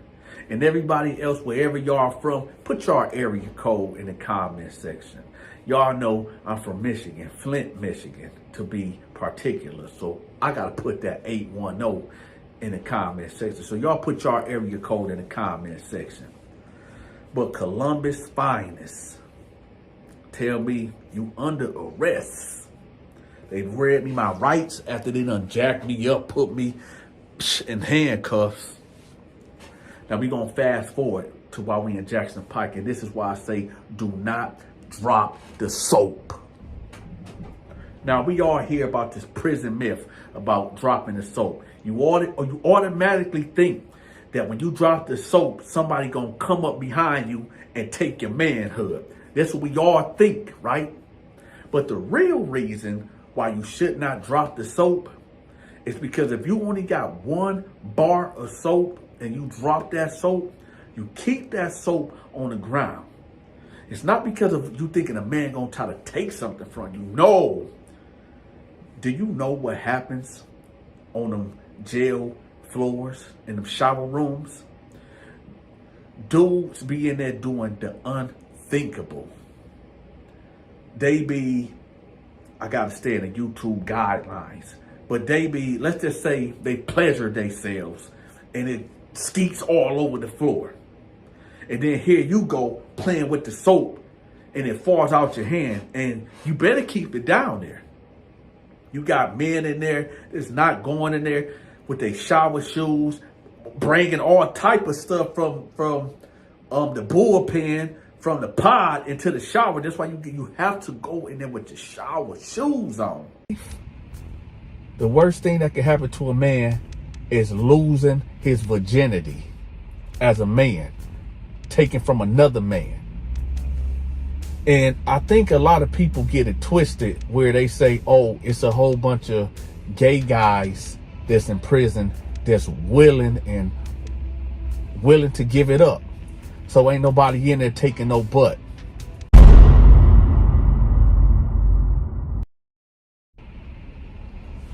Before we start this video, I want people to understand something. I don't make these videos for adults that already got it together. I don't make these videos for people that are doing good in life. I make these videos for the sole purpose of young adults or teenagers or even adults that might be going down the road of crime and never been locked up before. This is why I make these videos. Lately, I've been seeing in the comment section, oh, Dante, why every time I turn around, you talking about booty bandits? You want to know why I keep talking about booty bandits? It's because the worst thing that can happen to a man while in prison, besides losing his mama, his daddy, or a child, or a best friend, or his wife, the worst thing that can happen to a man is losing his virginity as a man, taken from another man. And I think a lot of people get it twisted where they say, oh, it's a whole bunch of gay guys that's in prison that's willing to give it up. So ain't nobody in there taking no butt. That is 100% false. On one way, yes, there are a whole lot of homosexuals that are locked up and will give it away for free or for some commissary. But there is still guys up in there that like the thrill of the hunt. There's still guys in there that is demented and twisted in the brain, that they don't want you to give it to them. They want you to fight. They want to take it from you. They want to put you in a predicament where it's like a cat got a mouse trapped and they want to pounce on you. It's cats in there that go in at the age of 14, 15, 16 in a county jail. And when they get sentenced to juvenile life, they stay at a juvenile detention center, hopefully, I say hopefully, because a lot of these juveniles get sent up the road, get sent upstate, and go up there with the big boys at. I gotta make sure this car ain't trying to hit my car. Hold on. Okay, they good. My bad, y'all. People don't know how to drive here in Kentucky, man. Oh, that's another thing, y'all. So, yes, I am in Kentucky. I'm going to be here till the summertime. All right, people be asking me, yo, Dante, where you from? Let me ask y'all where y'all from. In the comment section, y'all tell your big partner, Dante, what city and state y'all from. So before we get into the story, because I know that's what y'all waiting on, I'm going to give it to y'all, but I have to give y'all this disclaimer. Okay, these videos, they are for me to entertain y'all, because YouTube is WWF, World Wrestling Federation. These videos is also here to educate. It's a lot of cats, girls and boys, that's out here picking up them guns and laying people down with no second thought, no care. They just react. And then when they get in that county jail, and then the weight of the world actually fall on their shoulders, and they realize what they have done, and when they hear that life without the possibility of parole, all right, y'all keep on playing military mind games and keep on playing games. The last thing I'm gonna address, and then we're gonna get to the story. For you demons out there that be talking about, oh, Dante, go get a job, stop begging. You always begging for likes, you always begging for somebody to lean on the Cash App and the PayPal. Let me tell you something. There's people out here in this world that recognize that Dante is doing a job. Do you think I just sit up all day in front of the camera telling these prison stories and these hood stories and these paranormal stories just for the heck of it? This is a job. Doing social media is a job.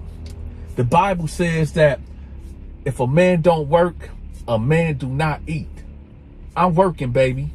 In my prior history, I had contracts in Michigan with the biggest hospitals in Michigan.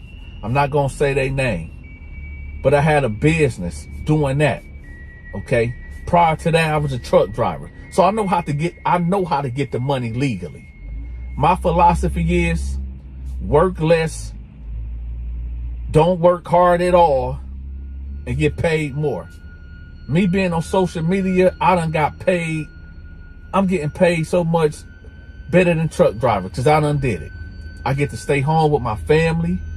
I can be more involved in my kids' life. So for the people out there that be talking about, oh, go get a job and this and that, this is a job.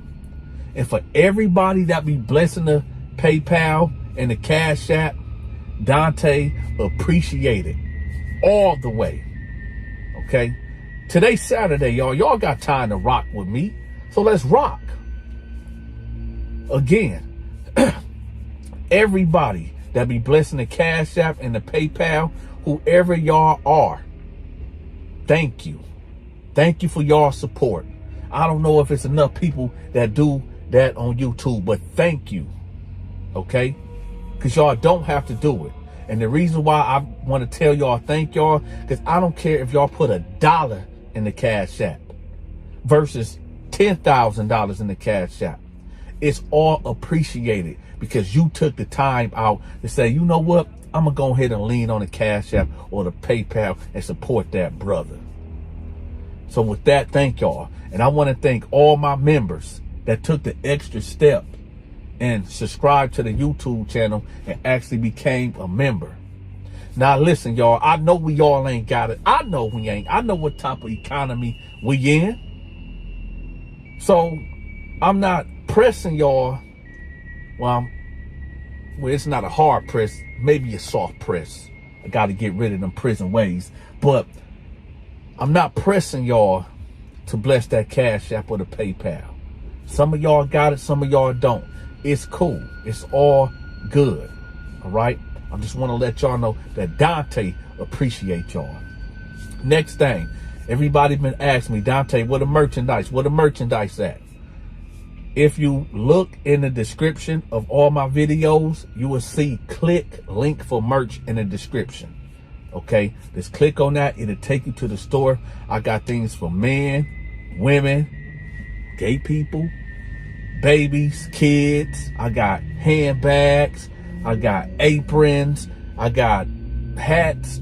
Everything y'all can think of. So go ahead and go click on that link to go to the Donta Show Network store. And I'm going to have it pinned up in the comment section for y'all too, to get there easy.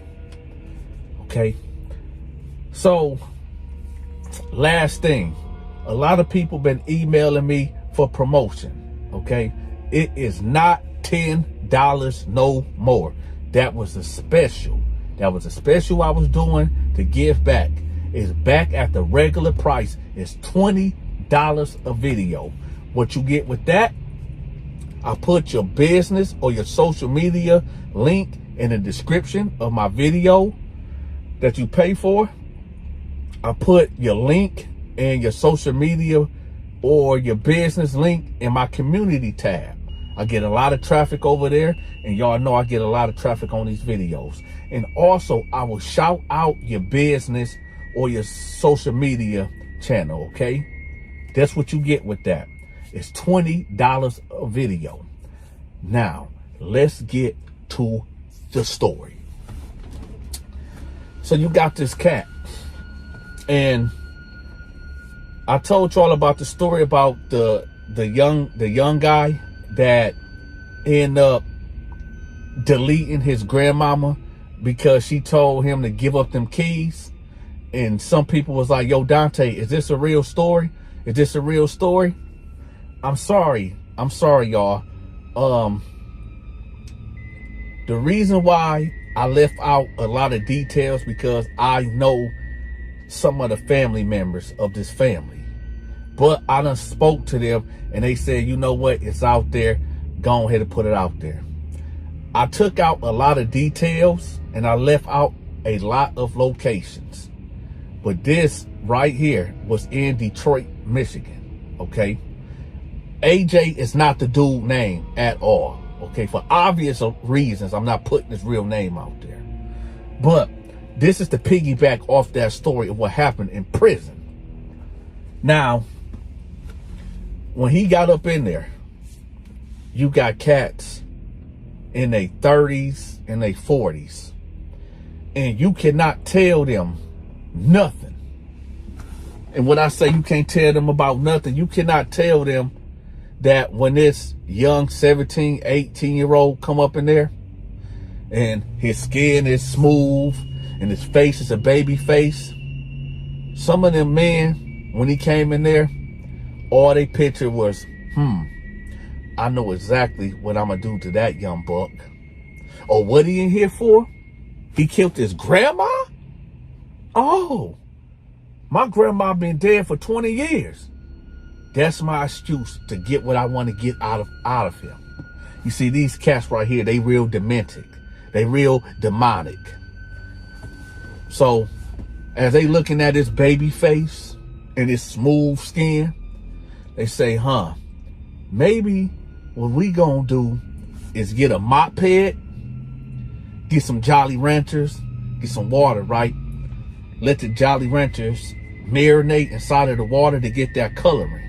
And then we're gonna put that mop head in there and let it soak so we can get color. It'll be colorful. Y'all see where I'm going with this? They gonna put that on top of his head to make him look real girly. So dude, first day after he get out of intake and he get classified and all this and that, you get a cell by yourself when you first get locked up. I don't know how it is in other prisons, but where this cat was at, after intake and you get classified, you go to a single cell. And then after maybe a month or two, remember y'all, this is the reception center. So with him having life without the possibility of parole, this is not his final stop. This is like a level 1. He finna go to a level 4 off the jump. Anybody got natural life, they automatically go to a level 4. And you can, if you doing good and not getting no tickets or getting written up and not falling into trouble. You can work your way down. Always know that too. If y'all find yourselves in a maximum security prison, you can always work your way down levels, okay? I'm gonna do another video about that. But so he in the cell by himself, and you know it's this cat down the hallway that keep hollering at him, talking about, yeah, man, hey, when we hit this yard, man, you gonna have to toot that thing up. You gonna have to toot that thing up, toot it up. This dude that was talking to him was obviously from Atlanta. If y'all don't hear it in the accent, man, you gonna have to toot that thing up on the yard, right? These are military mind games. Now, I don't know if dude was serious about what he was saying, but who knows? Anyway, about, I'm gonna say a week later, after toot that thing up, he gets sent to his pod where he gonna be at. And this pod is a two-man cell. You got the top rack, you got the bottom rack. So he go get in the cell. Now, when you get a new cellie, you have to turn around and get handcuffed and go to the back of your cell until the other guy, the new guy that's coming in your cell, till he get uncuffed and he get in there. Then you come back and then you get uncuffed, and then y'all both in there. They put him in a cell with this dude named Bo. This big black dude, bald head cat. Bo was, his philosophy was this: I'm not a homosexual if you're not a homosexual, you're not a gay guy if you is doing the deed. He basically, Bo whole thing is, if I'm not taking it, so I'm not gay. I'm the one giving it, so I'm not gay. You know, twisted thinking. These cats try to psych and trick themselves to thinking that they not doing something wrong when they obviously doing something wrong. They try to justify these demonic these demonic activities. So they put him in there with Bo. Bo been down for about 15 years, and Bo ain't never going home. So they put him in there with Bo. Bo turn around looking while he handcuffed, like looking to see, like, let me make sure this ain't no enemy coming in here with me or somebody I got an issue with. So he looking over his shoulder, he see him, he like, oh, okay, bet. All right. Bo, come back here. He walking back and he looking at him. He looking at AJ like, oh yeah. Right? AJ like, man, what the heck? So COs leave. And he like, all right, youngster, you got the top bunk. He like, okay. And then, well, you need anything? No, I don't need nothing. See, AJ was told in the county jail exactly about what's about to happen, and do not take nothing from nobody. So he like, all right, listen, this how he talk. Hey, you need something? Nah, man, I don't need nothing. Are you sure you don't need nothing? Because, you know, I got you. My name is Bo, and I'm here to look out for you. We cellies, so I'm going to give you the whole rundown. Okay, at 6 o'clock, this first movement. We got to get up. We got to be out the cell, and we got to do the wristband, okay? And that's what's called roll call, the first movement, okay? So after that, you can go to the chow hall, and you get breakfast, and, you know, do whatever you got to do, but then we got to come back here and lock down. And then we get out of here at 8 o'clock. You gonna sign up for some programs or anything? You got your GED or your high school diploma? No, I don't got none of them. Oh, okay. Hey, but hold on, little rascal. Let me ask you something. What you doing in here? Like what happened?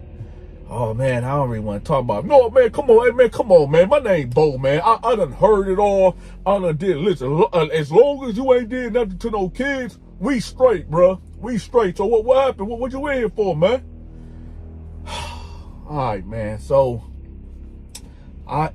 me and my granny, we end up, your grandma? Yeah, my granny. Yeah, me and my granny end up, you know, getting into an argument, and I kind of like bumped her, and she like fell and hit her head, and she passed away. Dang, young blood, for real? Oh man, that's sad, man. I lost my grandma about 15, 20 years back, man. I know how that can hurt, man. So I know, man. Matter of fact, that it's trying to tear me up right now. Man, come here, bro. Give me a hug, bro. Give me a hug. He basically pulled AJ to him. Give me a hug, bro. Oh, yeah, bro. But he holding him tight. So AJ, like, okay, all right, bro. So he let him go. What I'm about to say next, y'all, is a thing of horror. Peep the thumbnail. This is why I said never eat the sneakers. About 3 days to go by, and Bo was just steady pressing AJ. About what? Of basically laying in the bed with him. See, Bo acted like he had like a childlike mentality. For the next 3 days of that night, mama, grandma. This was, Bo was making noises like that at night. He'll say, Dante, how you know? I'm about 4 cells down this way, so I can hear Bo in the middle of the night. But this is his military mind games to keep this guy up, trying to deprive him of sleep so he'll be tired. And this all play into what we finna get to. So now this will go on for 3 days with Bo keeping this dude up. So now he tired, he sleep deprived.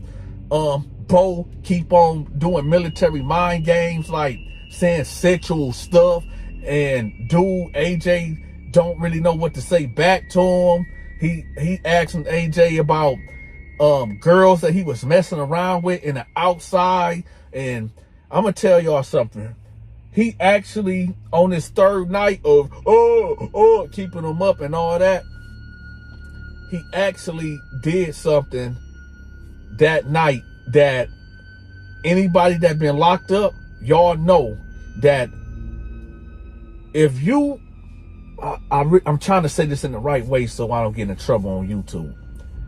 If you decide that you want to play the video game with yourself, and you make a release with yourself, y'all get what I'm saying? It's certain ways that you got to do this, man. Number one, well, let me say it's certain ways you don't supposed to do this. Number one, you do not do that while your cellie is in the cell. That's number one. You do not do that. You could lose your life for doing something like that. That is one of the most disrespectful things. Imagine dude at the bottom bunk playing this video game, and you at the top rack. You don't know what this dude thinking about. He probably picturing that is you. We ain't even gonna go there anyway. So he done did that, and AJ at the top bunk that's terrified, like, man, this cannot be my life. This cannot be my life. No, this is your life. The 4th day, AJ is like, you can see it all in his eyes, man. He just tired. He just tired. Dude leave out the cell. AJ leave out the cell. AJ come back in the cell. There's some candy bars that's on his bed. We all done heard the myth. We all done heard about do not eat the candy bars. Don't eat nothing that somebody gives you. AJ grabbed the sneaker, peeled it back, and ate it. And then he peeled another one back, and he ate it. It was the mini sneakers, not the big ones, the mini ones, the fun size ones.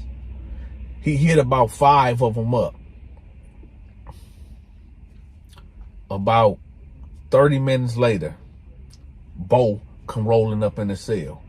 Oh, you ate that, young blood? You ate that? Yeah, it was good. Oh, okay. Well, check this out.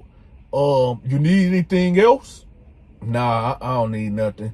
Hey, about last night, you know, I had to take care of me. I'm still a man, and you know, I got needs, man. And, you know, we are obviously we around here by a whole bunch of dudes, so you know, I had to do me.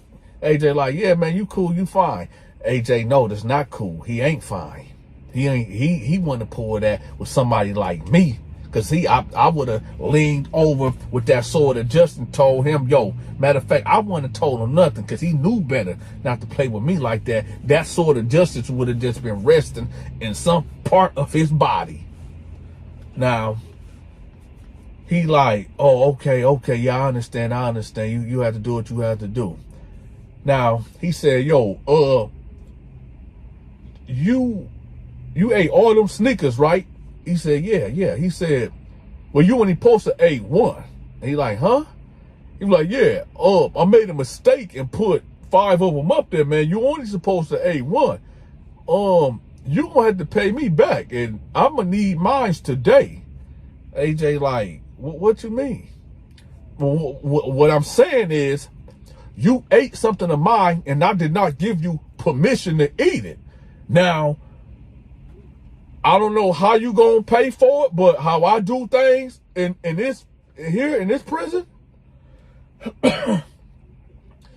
I need mine today, before it's locked down, or you gonna have to give me something. AJ like, give you what? You gonna have to give me some. Me, I grab a hammer and forget the clip. So I get out of the car, and here go my dumb self, walking up to the house like the big dummy I am. Next thing you know, 3 dudes come out of nowhere. Yeah, give it up. Look, now Dante caught.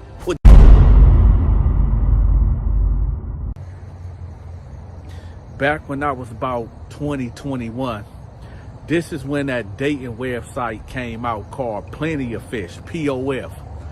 And me being who I was, that was always chasing after women, my homeboy called me. He was like, hey, Dante, man, you ever heard about this website called POF? I'm like, nah, what's that? He was like, man, you can meet all type of chicks on here, man. Now, me getting a chick, that was never no issue at all. Matter of fact, it was my job from the age of 16 to 20 that I meet a new chick every other day in my life. Yeah, I was out here living trifling and all that, but that was the old me. This is the new me, all right? So I'm like, what is this? He like, so basically you make a profile, and after you make your profile, you get matched to other girls. And, you know, you just write them, and they write you back, and y'all go on a date and, you know, do what y'all do. So I'm like, all right, bet. That ain't, okay, let me check that out. So I check it out. I make the profile. And at this time, y'all, I was living in Flint. And I matched up with some chick from Pontiac. So I'm like, oh, man, she looked dope. You know, she looked like she was like black and Arabic. Bad thing, right? So, hold up. Oh, I thought I heard something in the bushes back there. Anyway, so, you know, I'm looking at her pictures. I said, okay, she cute in them up. So I get to writing her, and she write me back. So, we like, man, look at this dang dog, man. Hey, hold on. Well, anyway, so she write me back. And she like, yeah, I want to see you and this and that, but I ain't got my own place. I'm like, oh, all right, well, shoot, you know, we can go to the hotel. You know, I got wheels. You know, we can go to a hotel. That ain't nothing. She was like, well, you want to go on a date or nothing? You want to go to the movies? I'm like, I mean, at this time, y'all, back, like I said, back in the day, I was kind of a player. So, you know, I was like Buddy Love. I was just trying to stick and move, right? So at that car at the corner, y'all got to forgive me. In my neighborhood, man, in Kentucky, right here, it's a lot of nosy white people around here, man. Every time I come outside trying to make a video, they always just start riding down the street. But I'm gonna tell y'all this though, Kentucky, it's a lot of good white people here though. It's a lot of good white people out here though. But anyway, so she like, yeah, we can go on a date or something, right? I said, I mean, we can grab something to eat and, you know, bring it back to the hotel or whatever. So she was like, okay, I guess so. So she was like, you got to pick me up from my grandma's house in Detroit. And I'm like, oh, man, I don't really feel like going to the D. But I'm like, all right, whatever. So, because she was bad, right? So I went down there. I got down there, right? I should have known better. I pulled up to a house that kind of looked like this right here. And let me tell y'all something. Whenever you get an intuition or a bad feeling about something or something that seems too good to be true, please listen to your inner self. Listen to your inner self. Because, well, so I pulled up. And when I pulled up, I pulled over right there. And I'm calling her like, come on, I'm out here.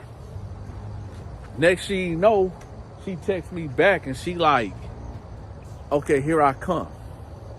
So I'm sitting there, a minute go by, 3 minutes go by, 5 minutes go by. Next thing you know, I'm like, man, where this girl at?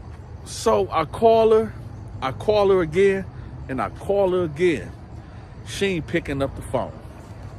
So then I text her like, hey man, where you at? It's one of my neighbors. I'm like, where you at? She like, I'm out here, I'm outside. So I'm like, man, where is you at? She was like, I need for you to help me with something. Before I was a felon, you know, I kept that grip on me. So I'm thinking to myself like, man, I'm in Detroit. This chick playing. All right. I said, here I come. So I get the hammer. But usually when I used to drive, I take the clip out the hammer and put the hammer in the glove compartment and keep the clip on me, right? So I can just go bam, bam, right? So I grab the hammer and forget the clip. So I get out of the car and here go my dumb self walking up to the house like the big dummy I am. Next thing you know, 3 dudes come out of nowhere. Yeah, give it up, give it up, give it up. Look, now Dante caught, put his dick out, right? Just like this. They going through my pockets, pat me down, all that. Took my wallet, all that. Only had what? Man, what he got? What he got? Man, he got a couple dollars. Man, this dude only got $1, $2, $3, $4. Hey, y'all only got about $5 to my name right now. And you know who fault that is? It's y'all fault. Because y'all haven't leaned on that Cashapp. Y'all ain't leaned on that PayPal. But that's a whole nother situation. But let me tell y'all something right quick. So they had your boy jammed up. Took my wallet. Took the couple dollars that I had in my wallet. Took my phone. So while they got me hammed up, they like, yeah, you thought you was about to get something. You thought you was about to get something. Now I'm going to tell y'all something. I'm going to tell you the game that they played, the military mind game that they played on me. But before we do that, I'm going to give a special shout out to Calvin Houston, Michael Patrinock, and Felicia Bradley, and who else? Eva Monroe and Damien. Thank y'all for blessing the Cashapp. Shout out to y'all. But yeah. So they tell him like, yeah, you stupid. That was my little sister that had you on the phone. So they got me spread eagle style, y'all, just like this against the bandit house. So they just going through all my stuff, telling me, yeah, you stupid. We had my little sister pose as this girl. They basically, the only thing they got from me was a cell phone, a wallet, and a couple of dollars, right? So all I'm thinking is like, man, because I had the grip like right here, because I had the hoodie on, but I had it gripped, and I was just thinking to myself, should I bust this thing? You know why? Because when they had me like this, it was like cuffed like right here. It was a little 22. So when I thought about it, when they turned their back to walk off, I had the grip, and I realized the clip wasn't in there. So not only they jumped in the car, and they took my car too. So now here I go on 7 Mile and Gratiot, out here stuck on Bowl. So then I end up calling my sister. She cussed me out, talking about that's what you get for chasing these girls and all this and that, all this stuff I ain't trying to hear. I just, man, just come pick me up, man. For you cats out there that like to do internet dating, and there's nothing wrong with internet dating. You know, we in different times now. Me, if I wasn't married, I would prefer to meet women face to face, because anybody can be anybody behind a keyboard. But just word of advice, man, if you out here meeting new people and stuff, man, be careful out here, man. Be careful. And actually the reality is, this wouldn't have never happened to me if I wasn't being so goddamn horny. So, you know, the Bible says that if a man look at a woman and he lust after the woman, then he committed fornication. So I was fornicating, I was sinning. I had no business sinning. But hey, the wages of sin is death. And Dante better be glad that his life was spared. Yeah, they took my car. Yeah, they took my wallet. Yeah, they took the couple dollars. But hey, it is what it is. This is the Donta Show Network, y'all. Check this out. This Friday, I'm dropping a crazy story. Crazy story. So y'all make sure y'all be in attendance. Hit that notification bell too, so y'all will not miss none of my videos. Also, I got the merchandise, y'all. All you have to do is click the link in the description. It say merch. Click that link. Y'all can get y'all Dante merchandise. And if y'all can, I need for y'all to lean on that Cashapp or that PayPal. And with that, y'all, this is the Donta Show Network. Y'all know I love y'all. I'm out. She go downstairs while he playing 2K. She see this cup, big coffee mug. She walk up behind him. Boom! Bust back in his dome piece. Knocked him right out. He all shaking, convulsing on the floor. This woman got down on her knees and blanked totally out. So the chick I got in the thumbnail, imagine you a nurse and you come home for doing 14 hours in the hospital. When you come home, you just want to get in the bed. You might even want to get in the shower. So when she come home and she go up her stairs, she hears some moaning noises coming from her bedroom. She opened the door, and who right there in the bed? It's her husband. And who is that? Her best friend. She's standing there. They don't even see her right here. The best friend on top of the husband, you know, doing what they do. So she back out. She go back downstairs. She go to the kitchen and she go get that sword of justice. But as she's standing there, she like, I just feel so betrayed. This is my man, my husband, and my best friend. So now it went from anger to sadness. So she put the knife down and she leave out the house. She sit in the car and she cry.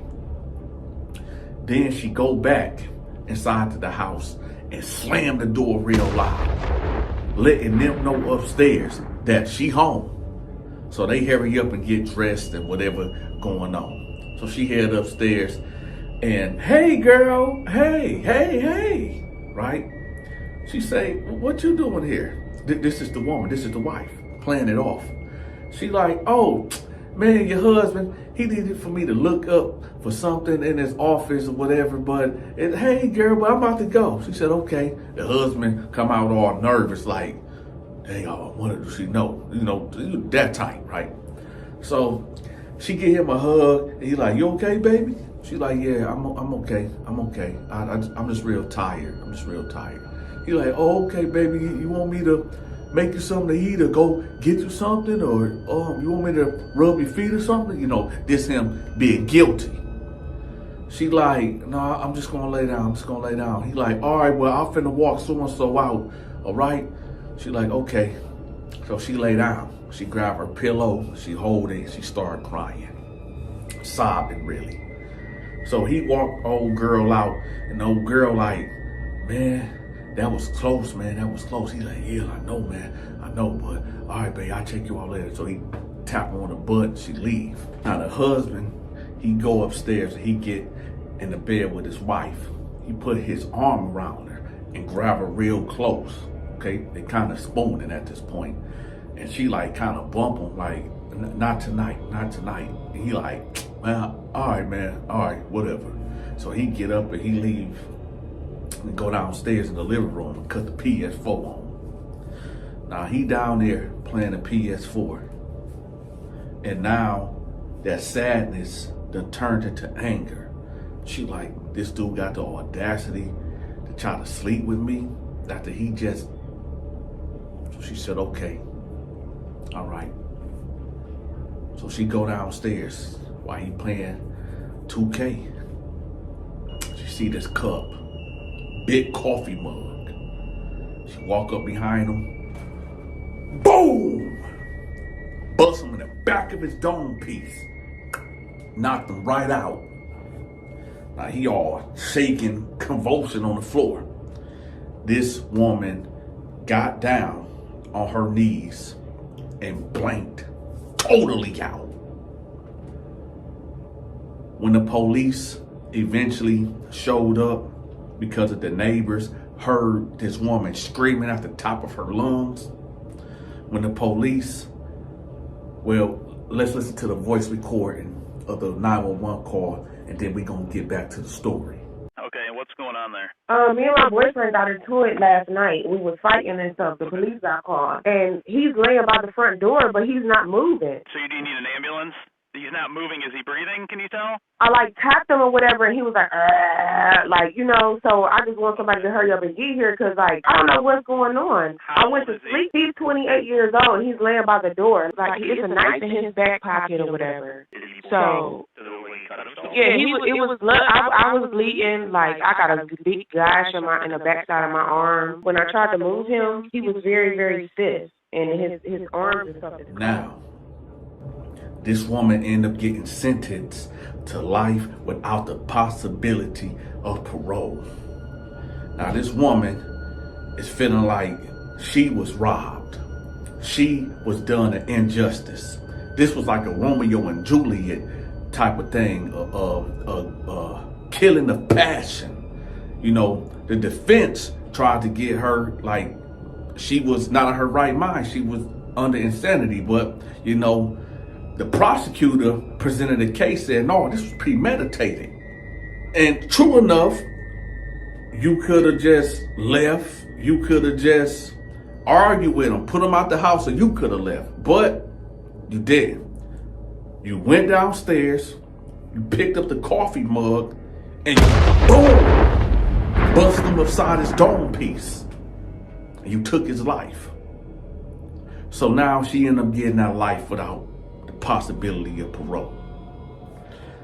Now, this woman, remember y'all, she worked at the hospital. She a nurse. when she got to prison, she wasn't used to them living conditions. Long story short, there was this female guard. I'm not going to say her name, but we all know, hence the thumbnail. Y'all know where we going with this. They wasn't giving these personal hygiene things to women like they supposed to give it to them.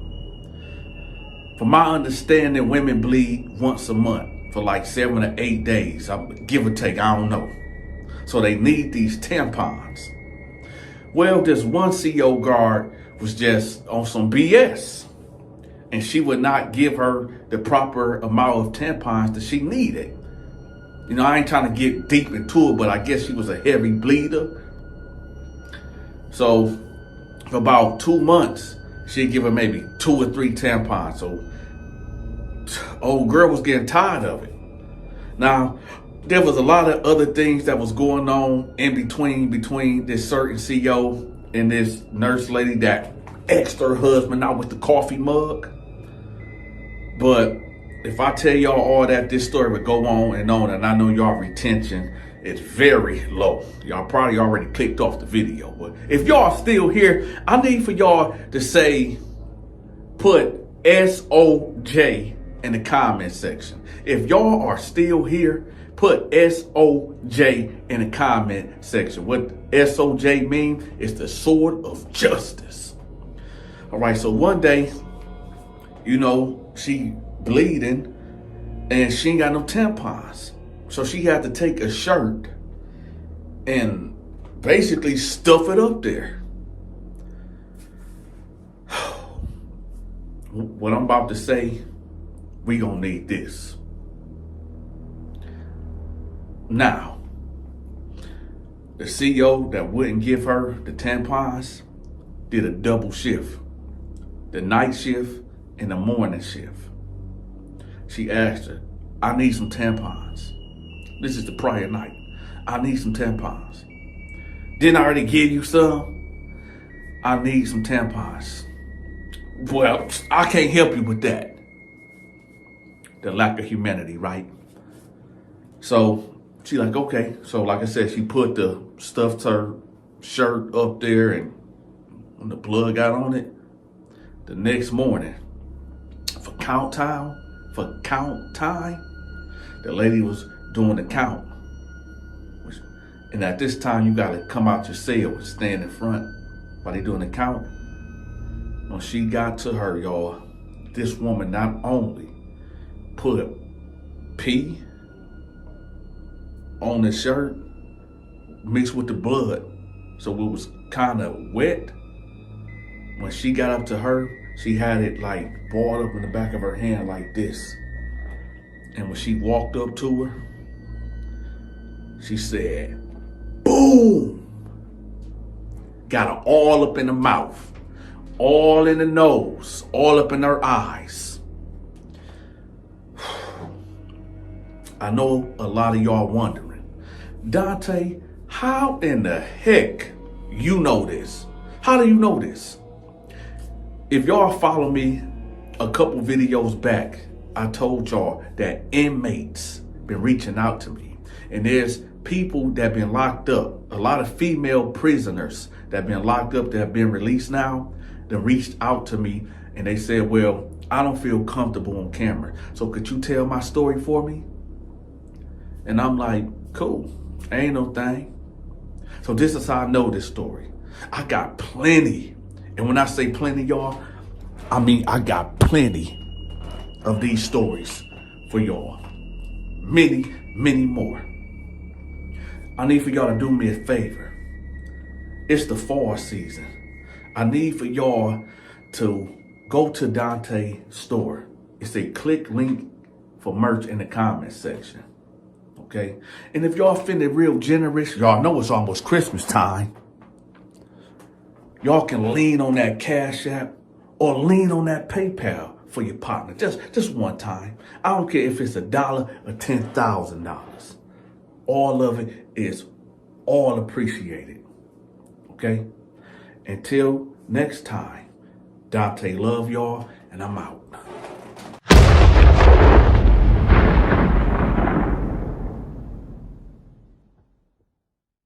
Hey, come here, bro. Hey, you telling people that why you going around putting my name in your mouth? One would say that women are the biggest gossipers in the world. That's what people usually would say. Nah, in prison, men are the biggest gossipers in the universe. You would think that men would not be out there running their mouth. You would think that men, if they hear something about somebody, that they'd keep it to themselves. Well, men is way worse than women. I can tell y'all that for a fact. This guy was running his mouth about a situation that he had no business running his mouth about. When it got back to the guy that he was talking about, he knocked his teeth out his mouth. His whole front's gone. Let's get to it. Peep the scene. You got Darnell on the phone with his mama. Here we go. Hello? Hey, Mom, what's up? What's going on? Everybody good, Ma? Okay. What is it? Yeah, I'm good. Yeah, what's going on, Ma? Okay. Wait. What'd you say? You said my wife did what?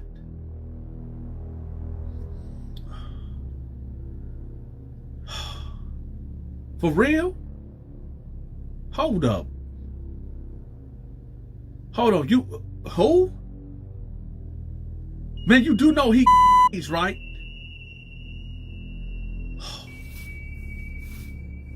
Then the phone hangs up. Man, I can't believe this dude. Man. Damn, man, my wife. Oh, man. So he walks off and go to his cell. He land on his bunk. He talking to his bunkie. He like, man, my wife just this dude that got AIDS, man. And my wife came to my mom and told her that she got it. That she got HIV. His bunkie like, dang, bro, that's messed up. He like, man, I got 5 more years up in here. Like, come on, man. She could like what? So they having an exchange. Him and his bunkie having this conversation. How his wife got HIV by messing with this man that she had no business messing with. There's a guy named Leroy that's one cell over. He hear this conversation. His ears is glued to the wall. He listening to dude conversation. So he hears it. All he really hear is that my wife HIV. He takes that and he runs with it. It's lunchtime now. He in the chow hall talking to his homies. He like, hey, so-and-so, man, he was talking to his wife on the phone earlier and he blew up. And I guess she told him that she had and he got See, let me tell y'all something about prison. Here's the original story. You got somebody that says, hey, the sky is blue on Monday. You tell that to somebody, by the time it get back to you, the sky was zigzag. That's how things get so twisted up in prison. So he tells this guy, and then this guy tell another guy, then another guy tell another guy about what he said. You got cats in there that like to smoke. You got cats in there that eat cook-ups together. You know, they bust down they spread, they get their ramen noodles, they get their squeeze-it cheese, they beef jerky. The guy, particularly who I'm talking about, who wife got by messing around, he's in charge of cooking the spreads. He can make the cook-ups real good. So time and time again, sometimes when he cooking the spread, he'll taste it. Well, word done got around that he got but he really don't. So now cat's like, he like, yo, we finna do a cook-up. Who putting one in? Who putting in on it? Dude's like, nah, I'm good. All right. You know, hey, you putting in on the spread? I'm about to cook it up. Nah, I'm good. I'm straight. All right. What's up with these dudes, man? Acting like they don't want to get down on the spread. 2-3 days later, he's in the shower, washing up. He overhear his name in two dudes' mouths. They talking about, man, yeah, he talking about, do we want to put in on the spread? Man, I ain't about to get that shit that he got. Hell no, man. I came in here with nothing. I'm leaving out of here with nothing. So he hear his name, and he like, what the? Hold up, what did he say? Now, let me tell y'all something about prison etiquette. You do not talk to another man while you in the shower, while you butt booty naked. It's disrespectful. Don't be sitting up there trying to talk to me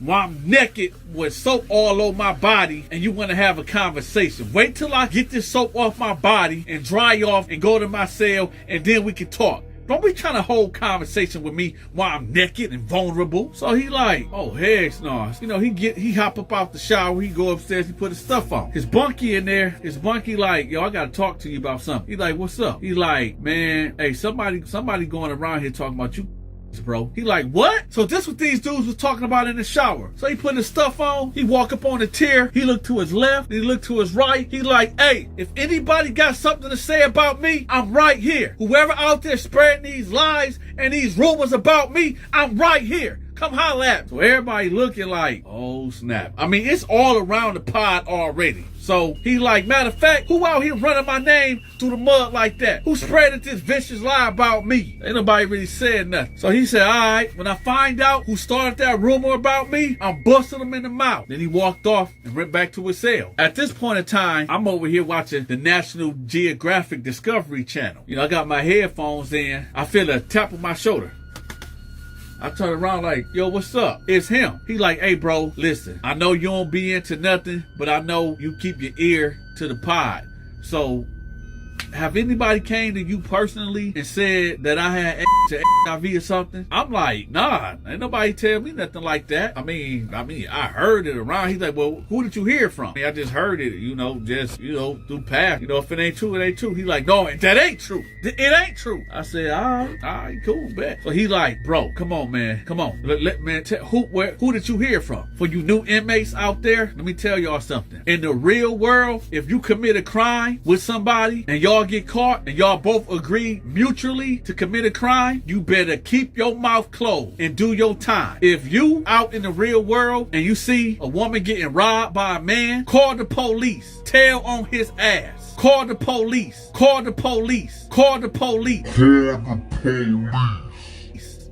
You have the right to tell on a criminal. In prison, on the flip side, you better keep your mouth closed, okay? Because you will be in danger if you open your mouth and tell on another inmate. So when he asked me again, I said, come on, bro. You know how I go down up in here, man. I can't tell you who I heard that from. He looked me up and down. He was like, bro, all right, man. All right. He walked off because he knew I was a solid dude. He knew I couldn't tell him that. I'm not no snitch inside of prison. But y'all heard what I said earlier. If people out here committing crime against people that can't defend themselves, call the police. Everybody did not sign up to be a criminal. Call the police. Everybody did not sign up to be a gangster. Call the police. The police serve their purpose. Call the police. Call the police. But you better not call the police while you locked up, though. Handle your business. Let's get back to it. So he walk off. He like, you know what? He getting hyped now. Man, I'm telling you, man, who said that? Who out here talking about that? So he walking up on dudes like, you out here talking about me? You out here talking about me? But he running up on dudes that ain't really got no size on him. He running up on dudes that he know that ain't gonna push that knife. Hey, come here, bro. Hey, you telling people that you out there telling people that? Huh? You telling people I got... Man, no, bro. No, I don't even know you like that. I don't know. Hey, bro. Hey, come here. I'm telling you right now. Who out here telling people that I got... Who is that telling people that? I don't know, bro. I just heard it around. So it's going off on everybody. He go off on everybody. He walking up to people, running down on dudes. He done cornered this white guy, put the pressure on him. White guy on the phone, talking to whoever he talking to. He walk up on him. Hey, you heard about somebody talking about I got something up in here? Is that you around here spreading rumors about me? Huh? Is that you out here talking about that I got something? Huh? Is you out here running your mouth? Dude on the phone. Why you doing on the phone like... My man take the phone, take his phone and hang it up. Like, you hear me talking to you? Is you out here talking about me behind my back? He like, yo, why did you do that? I'm talking to my wife. What are you doing? So he grabbed a white dude, like push him against the wall, like, you better tell me right now, is you the one out here spreading rumors on me? Now I'm gonna keep it funky with y'all. That's the only guy that he put hands on. That's the only guy that he put that real pressure, raw pressure on. He didn't do that to none of the black dudes though, because he knew some of them dudes, as soon as he would have, first of all, when he hung that phone up, it should have been an instant, bow! If that was me, if I'm on the phone with my woman, what's up, babe? Hey, dude, you out here talking about me? I'm like, hold on, babe. What'd you say? Hey, bow! Beep, beep, beep, beep, beep, beep, beep, beep. Nickelodeon. Yeah. That would have happened immediately. If I'm on the phone with my woman and somebody coming over and getting in my business, butting in my conversation, accusing me of something that I know I ain't got nothing to do with, it's gonna get met with immediate violence. Yeah. Now y'all better hit that like button and stop playing games. Yeah. He got the white dude against the wall like this. Like, you better tell me right now. You better tell me right now. If you ain't the one that been out here running your mouth about me, you better tell me who it is. I'm about to knock you out.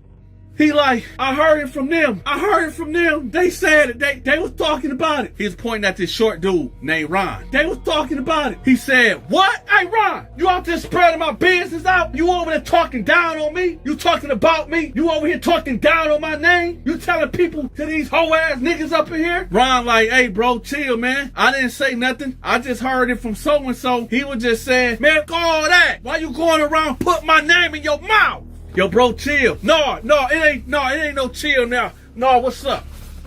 What's up? So he take off his shirt. Inmate, put the shirt back on. The deputies, they watching this whole thing unfold. Now they want to say something. He done took his shirt off. What's up, Ron? What's up with it? So here you go. You know that shoulder. I told you about that shoulder. Here you go like that, right? Ron like yo, it's like whatever. So they squaring off, right? So bam, boom, boom, boom, right? So they going at it, like. So Ron hitting him with that, boom, boom, boom. Leroy like, bam, bam, bam, right? So they just going at it, like, boom, boom, boom. Epic fight scene, boom, boom, boom, right? So they in there fighting. Guards come in there, they break it up. They take him to the hole. So as they both are getting carted away to the hole, the conversations is going like, well, if he ain't got it, why he getting so mad for? Let me tell y'all something. When you locked up, rumors spread like wildfire. Even if it's not true, dudes want to believe a lie so bad over the truth. They want the lie over the truth any day. It ain't nothing but drama and entertainment up in there. And if somebody can jail off you or do they bid off you, they gonna do it. His bunkie wasn't there for this fight. His bunkie didn't see none of this go on. His bunkie worked in the warehouse. So when he got back, he heard about what happened. And he like, yo, y'all chill out, man. That's crazy. I should have been spoke up. That dude ain't got no damn HIV, man. He was talking to his mama on the phone a while ago. And his mama told him that his wife was messing around with some dude that had HIV, and she ended up getting it. Dude was already in here. He ain't got that, man. He put his bunky business out there, but he thought that he was fixing the problem, but he actually caused more harm than good by doing that. So dude in the hole, and he hear like, yeah, your bunky the one put it out there. Drama, straight up drama. They left out the part where he was clearing it up to clarify that dude didn't have it. Yeah, your bunky the one put it out there. Your bunky said that, now watch this. This how messed up they is. They said, yeah, he said that you was on the phone with your mama. Your mama was telling you that your wife had HIV and she gave it to you while you was in here locked up, like you got AIDS or HIV before you came in. And your mama was telling you that your wife was positive and that you got it. So they just adding things to it. So now he like, yo, oh, so it was my bunkie? And he know that he told his bunkie this story, but it got twisted. It's like the twisted, broken minds of these inmates. He like, all right. As soon as I get out of here, I'm gonna put that pain to him. I'm gonna push that. So he back there abiding his time. He ain't telling nobody what he gonna do. His bunkie has no idea that this word has went back to him. He got it out for him. So about a couple months go by, we all on the yard. I'm out there, doing what I do, playing basketball. I see him come on the yard. He's standing there. He just walking like this. Now, it's hot outside. He got a jacket on. It's not really unusual when it's hot outside that somebody have a jacket on. Maybe 2 reasons why he got this jacket on. Because he's trying to lose weight, and when you put extra clothes on, you sweat a lot. That could be a possibility that he trying to sweat it out and lose weight. Or he concealing something. And, well, y'all guessed it. He concealing something. Oh, let me ask y'all a question. Do y'all think that his bunkie was wrong for clarifying it, even though it went the wrong way? To be honest, if this was your cellmate for years, and your cellmate got jammed up and got sent to the hole on some BS off of a fight because these inmates can't stop running their damn mouths, and you come back in and find out that your cellie got put in the hole for fighting over this matter, do you think it was his place to open his mouth? And I could be right or I could be wrong. There's no right or wrong answers. Just answer the questions. Was he in the right or wrong for clarifying what really happened? Let me know in the comment section. So I see him walking with the jacket on. And so I got this, you know, I'm dribbling the ball. And somebody stole the ball from me. They ran and they laid it up. My partner was like, yo, man, D, pay attention, man. I was like, hold on, wait, hold on, look. He said like, oh, bro, you out, man, what's up? He like, what you mean, what's up? He like, yo, hold on, bro, what's up with you? He like, so you the one went around here telling people that my wife gave me a. He like, bro, what? No, I didn't tell them. He said, no, I don't want to hear that. Come over here by the bench. We finna get this fade. You about to catch this fade. He like, are you serious, bro? He like, man, bro, come over here and catch this fade. So it said, he like, look, I'm not about to fight you, man. I'm about to go home in a year, man. I'm not about to fight you. I'm not about to get rolled up, man. I was trying to clarify it because dude was out here. No, I'm not trying to hear that. I'm not trying to hear that. Come over here by this bench and catch this fade. He like, hey, bro, hey, you got it. I'm not fighting you. I'm not fighting you. I tried to have your back, man.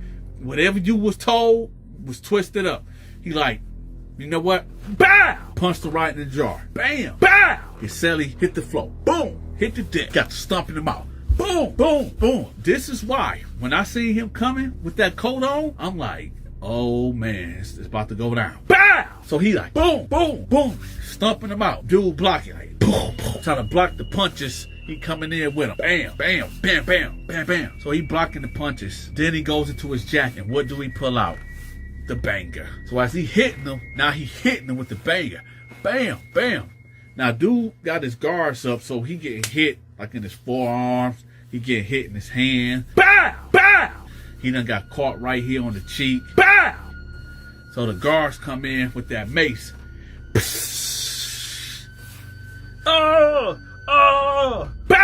Oh! The aggressor get maced, the victim get maced. Everybody get down, get down! Bow! Get down! So, you know me, I get down like I'm supposed to do. I'm not trying to get maced. I ain't got nothing to do with this. So everybody get down. The COs, they rush in, they grab the guys, bow! Handcuff them, and off to the hole they go. Bow! Y'all tell me, should he have minded his business? And I know in hindsight, since we know the future of me telling this story, yes, he should have minded his business. However, should he have really minded his business? This is supposed to have been his guy. And when he tried to help, well, you see what happened.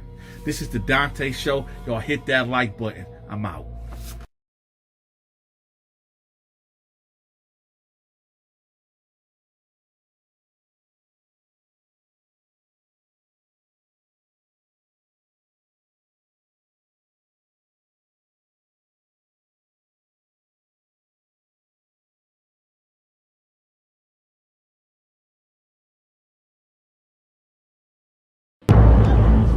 And this brutal assault is still holding his sister.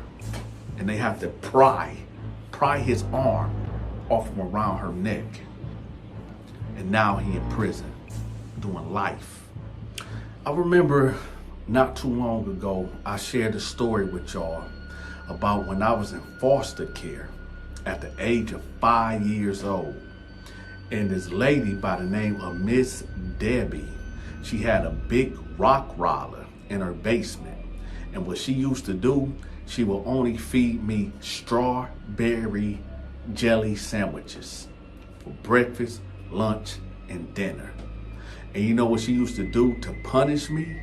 When I don't even know what I was doing at 5 years old that would warrant this. But she would take my shirt off, take my pants off, leave me in my drawers, and put me downstairs with this massive rock roller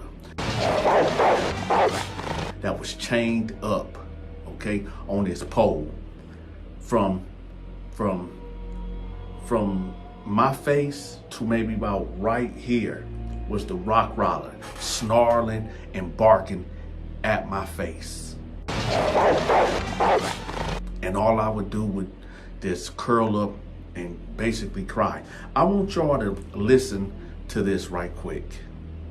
I don't know exactly what happened. I just had a 12-year-old boy show up here at my front door asking for help.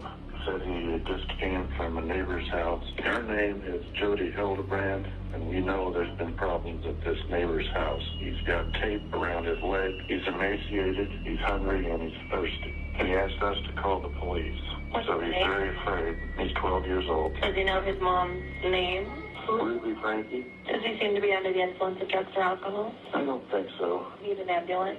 I don't think he needs an ambulance. His ankles are taped up, and he won't tell us why. He has duct tape around each ankle. There's sores around them. I think there's a good chance he's been, Oh, and he has been around his ankles. I mean, his wrists as well. Okay, this boy he's been detained.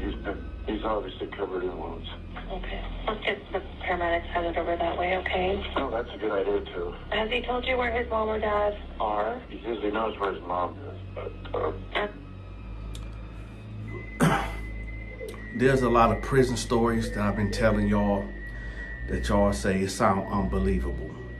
There's a lot of hood stories that I done told y'all that y'all said is unbelievable. For the people that say that, oh, Dante is capping in his stories or he making them up, I can't say this out of my mouth. So, and with that, we gonna get into this story. There was a boy, a teenager, that was playing his Xbox. This happened maybe 5 years ago. While he playing his Xbox, he noticed that the game was lagging. And while the game was lagging, he got frustrated. So he went around the house and started unplugging things to beef up his gameplay. He noticed that his sister was still on her Wi-Fi device, and he told her to stop using it. They had an argument, and he decided to put her in a chokehold. Like this, a chokehold. And he would not let her go. He held her for so long that she passed out, and eventually she succumbed to suffocation or maybe strangulation. When the police got there, the police watched him, witnessed him in this brutal assault of still holding his sister, and they have to pry his arm off from around her neck. And now he in prison doing life. I'm gonna leave a link in the description below for all you people out there that be talking about, oh, that can't happen, that ain't real, man, these stories are so far-fetched. I don't know where you from, I don't know where you grew up at, but in Flint, Michigan, Detroit, Michigan, Chicago, and every other impoverished, poverty-stricken communities, these things happen. Earlier, I told y'all about my experience of being in foster care. Y'all say, Dante, what do your experience being in foster care got to do with this story? What it got to do with it? Well, this is what it got to do with it. There was a group of people, and I'm gonna call it the mafia. And y'all know, if y'all been watching my videos, y'all know what group I'm talking about when I call it the mafia. Somebody from the mafia wrote me by putting herself up on me. I had no idea what sex was at all. But it traumatized me. It put it in my small brain to really, really like girls and women. Hence me growing up being a womanizer. You know what I'm saying? That trauma of that girl violating me, that woman violating me, that made me into a womanizer. Okay? Now, I'm telling this story to this person of that community, and I told him, I get it. I understand. When somebody is touched as a child, it can traumatize them, especially if you don't get no counseling. especially if you just holding that inside of you and you can't talk to nobody, you can't express yourself, you just hold that thing inside, and then your mind start getting manipulated and it start getting twisted of thinking this is right when this is wrong, because that behavior never been corrected. So when it comes to that, Dante ain't got I don't dislike their community, because I know they going through something, trauma. And I told this person, you know, you're a human being. I might disagree with your lifestyle, but you're still a human being. And for everybody out there, y'all know how I give it up. I believe Jesus, aka Yeshua, is the only way that can deliver you. Sure, you can go to counseling, you can, you know, take medicines. Cool, I give you that. But you know what's crazy, y'all? I'm gonna tell you how, like I said, if you don't like the way I tell my stories, then roll out. But before you roll out, make sure you hit that like button. Make sure you lean on the Cashapp or the PayPal. And for you cats out there that be talking about, oh, Donta always, and we're gonna get back to the story, chill out. For you cats out there that be talking about, oh, he always begging, go get a job. I drop a video every single day. That is a job. I'm a social media content creator. Don't get mad at me. Don't get mad at me, because you is not where you want to be at in life. Don't project your energy, your demonic energy on me. I'm doing what I want to do. And with that, now, when dude got locked up and he got sentenced to life for taking his baby sister's life, people was in there waiting on him. Hey, you got so loud. You got so loud. Pull them pants up. You got so loud. Why this man to the shit out of you in here? There was certain cats in there waiting on him. You say, well, who was in there waiting on him? Well, he had to go to a juvenile facility. When he turned 18, this is where this story get dark. When he turned 18 years of age, they put him in a grown penitentiary with grown men being in there. You already know where this story about to go to. They put him in a penitentiary with grown men that like other men is at. They put him in a penitentiary where little boys like himself gotta grow up quick. They put him in a penitentiary where you gotta get a hold of you know what I'm saying? You gotta get a hold of a toothbrush and file it down to make it sharp. Due to YouTube new policies and graphic details, which I cannot tell y'all what happened, y'all just look at the link and it'll tell y'all what happened.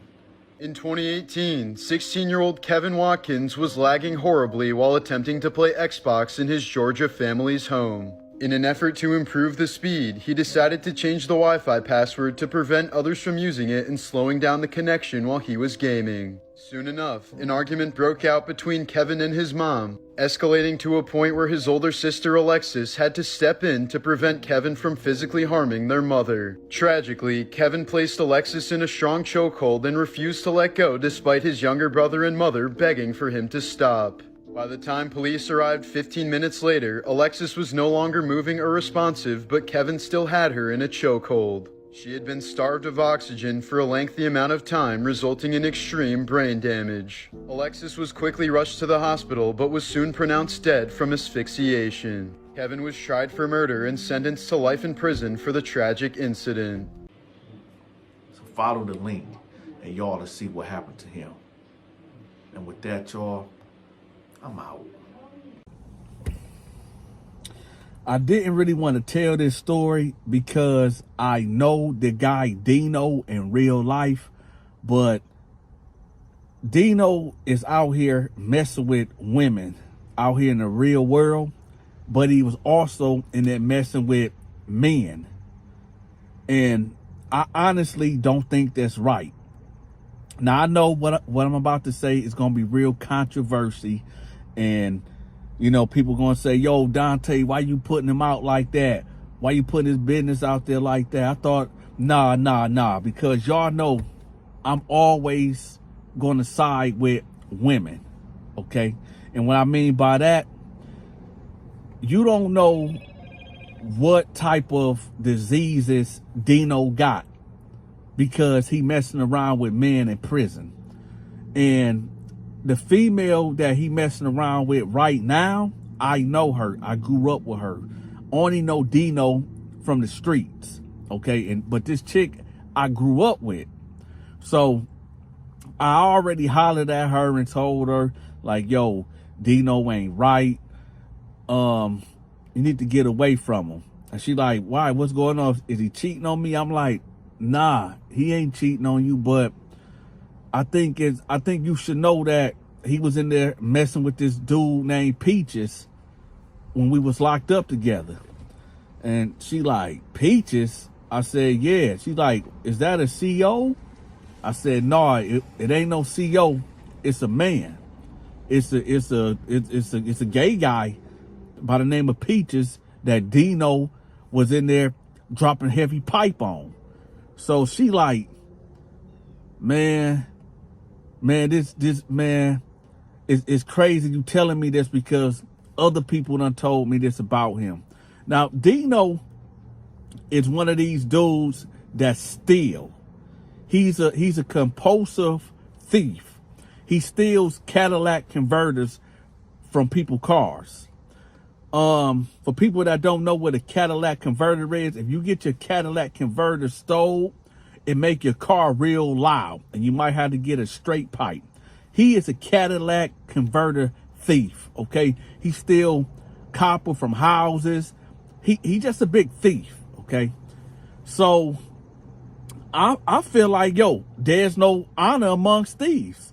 And how I feel like, you know, you out here portraying that you just this stand up macho guy, and when you go to prison, supposedly you get all these morals and codes and ethics, and you posing as a Muslim out here too.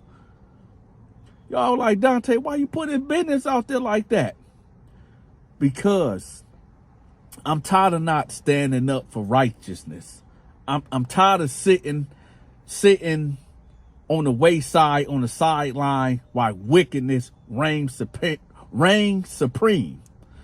Now, me letting her know that Dino was in there messing with Peaches could possibly stop her from contracting a disease that she can't get rid of, that'll make her terminal ill.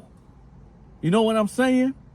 So before y'all try to shun me and say, yo, Dante, why you blowing up the spot? For the people that's talking about, oh, Dante, why you putting Dino business out there like that? And why you pointing a flashlight in his business? Why not? Why not? If you gonna be messing with the same sex in prison and you try to get out here and hide it, and then other cats done rumored it in the streets, this ain't her first time hearing this, but she knew coming from me is guaranteed. And like I said, I'm here to advocate.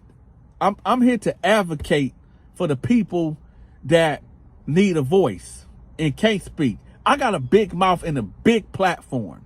And this video is just not to blow up Dino's spot for messing with Peaches in prison. It's for women that might be talking to men that's in prison, that's messing around with the gay boys. And then they wonder when they get out, when they do get out of prison and they start feeling sick because they've been messing with this guy, they've been messing with other guys. They've been spreading their universe open to dudes that like the same sex. Dudes that's having sex with the same sex. So this is the reason why I'm making this video. And no, let's get this clear. Peaches is who he is, okay? Peaches decided to become a girl or whatever he decided to become. He cool with that. He rocking with that. I ain't got no problem with Peaches because Peaches is living in his truthness of who he is. But Dino, nah, because you don't know what you spiritually and physically could be giving this woman for messing with Peaches. And I think that's the issue, because we live in 2023 now. We live in 2023 now, where right is wrong and wrong is right. And it's like, yo, dog, if that's how you get out, that's how you get out. You know, and you know, I even give you the benefit of, well, maybe you bisexual, you like men and women. And if that's what it is, then that's what that is. But don't be around here trying to, you know, push up on these women like you a heterosexual male, but behind bars. And you know what? I'm just even gonna put it out. So they got a gay bar here in Kentucky. And when I was at Walmart the other day, somebody bumped into me. It's these two lesbians that I know. And they know that I was locked up with Dino. And they said, yo, you know, your boy was in here the other day. I said, where? I'm thinking they talking about Walmart. They're like, Dino. I said, oh, I mean, they ain't really my boy. I just know of him. Y'all was locked up together, right? Yeah. Man, don't you know he be at the club? I'm like, what club? You know, the gay club. Where there's smoke, eventually there's a fire. And like I said, yo, if you rock and roll that way, then rock and roll that way, but don't be trying to bring other people into your situation. At least you should let her know that, yo, I've been locked up. This how I was programming. I'm not like that no more, or I am like that. And either you going to accept me for who I am, or we just go our separate ways. At least be truthful about that. Because I believe the worst news that a human being can ever hear from a doctor is that, well, I hate to inform you, or I regret to inform you that you have A, B, C, and D.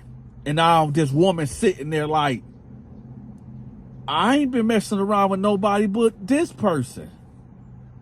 And then all the rumors that you done heard about this certain person that been bumping and grinding with Peaches in prison, now it all come to the surface, it come to light, and you like, I done gave myself to this man that been giving himself to another man, and now the doomsday clock has started for me. And I know y'all gonna say, yeah, but it's, and you know, anybody that's speaking out against what I'm saying, y'all the problem. Because y'all gonna be the ones to say, oh, well, they got pills. If you catch, you know, certain things, they got pills that you can live with. But why live with that? Why live with it? And for you people that agree with tricking women and not being real about who you are and what you are, y'all sick. Y'all sick and get twisted. Also, listen, it's the fall time. It's getting cold outside. I need for y'all to go cop y'all merchandise from the Donta Show Network store. I got the link pinned up in the description of this video. It's a click link for merch. Y'all go over there and get y'all some merch.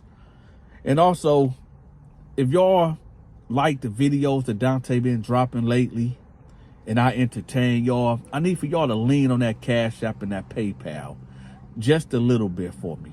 And shout out to everybody that be hitting that like button and sharing the videos and watching the videos. This is the Donta Show Network, y'all. Yo, Dino, you wrong. You wrong. Yo, Peaches, what up? I'm out. Hey, I'm gonna tell y'all, this is a hood story, okay? This not a prison story. A lot of y'all that know me in real life, y'all know my best friend, my homie, my ace is Al, right? Me and Al, I'm gonna tell y'all how me and Al met. Me and Al met in junior high school. Where I'm from in Flint, Michigan, we call it blazing. Some people call it joning. Some people call it capping. Some people call it roasting. It's when you talking about somebody. Back in them days, I was a good blazer. And it was me, this dude named Terry, this dude named Jarrell, this dude named Mark. We all went to Northwestern when it was Northwestern Edison. That's when they turned to high school. They made the high school and they put the junior high in there. So you had 6th grade, 7th grade, 8th grade on one side of the school, and you had the 9th, 10th, 11th, and 12th graders on the other side. Back then, y'all, Northwestern always been wild, but it was turned up, like turned all the way up back then. Oh, let me know in the comment section if y'all think that was a good move or bad move, mixing junior high kids with high school kids, right? Hey, and I know what y'all thinking, and whatever y'all thinking, it was going down in there. But let's get back to how I met Al. So they was telling me like, man, it's this dude that man, Al, my man, but I have to say it because this my dude, man. He gonna kill me when he see this video. But see, back then, Al had a missing tooth right here in the front, missing tooth in the front. And my homeboys, this before I knew who Al was, my homeboy was like, man, it's this dude named Al on the high school side that can blaze real good. And it was me and Jarrell, Duty, and Terry. It was our duty to seek out the best blazers and demolish them. So we said, Al, and he got a missing tooth? Oh, man, we finna go find him. So the bell rung, and we went beeline straight to the high school side. And we looking for Al, and we find him. Oh, it was like Goku and Vegeta in Super Saiyan form, this clashing. When we went at it back and forth, right? And Al ended up winning. He ended up killing us. Now, that's my first introduction to Al. Now, one of my friends at the time, his name was Mark Woodward. Shout out to Mark Woodward. Whenever you at, Mark, what's up? So, Mark used to stay around the corner from me. I stayed on, I believe, Edmund, and he stayed on Van Wagner. And he was dating this girl named Jeanette, which was Al's oldest sister. And I didn't know they was related at all. So one day, this when the PlayStation 2 first came out with Grand Theft Auto. Y'all remember Grand Theft Auto 3? And I was over there playing a game, and Al came in the room and he saw me, but I didn't really see him. And he left back out. And then his sister came in the room and was like, hey, Al want to fight you. And I'm like, who? And she was like, my brother Al, he outside, he want to fight you.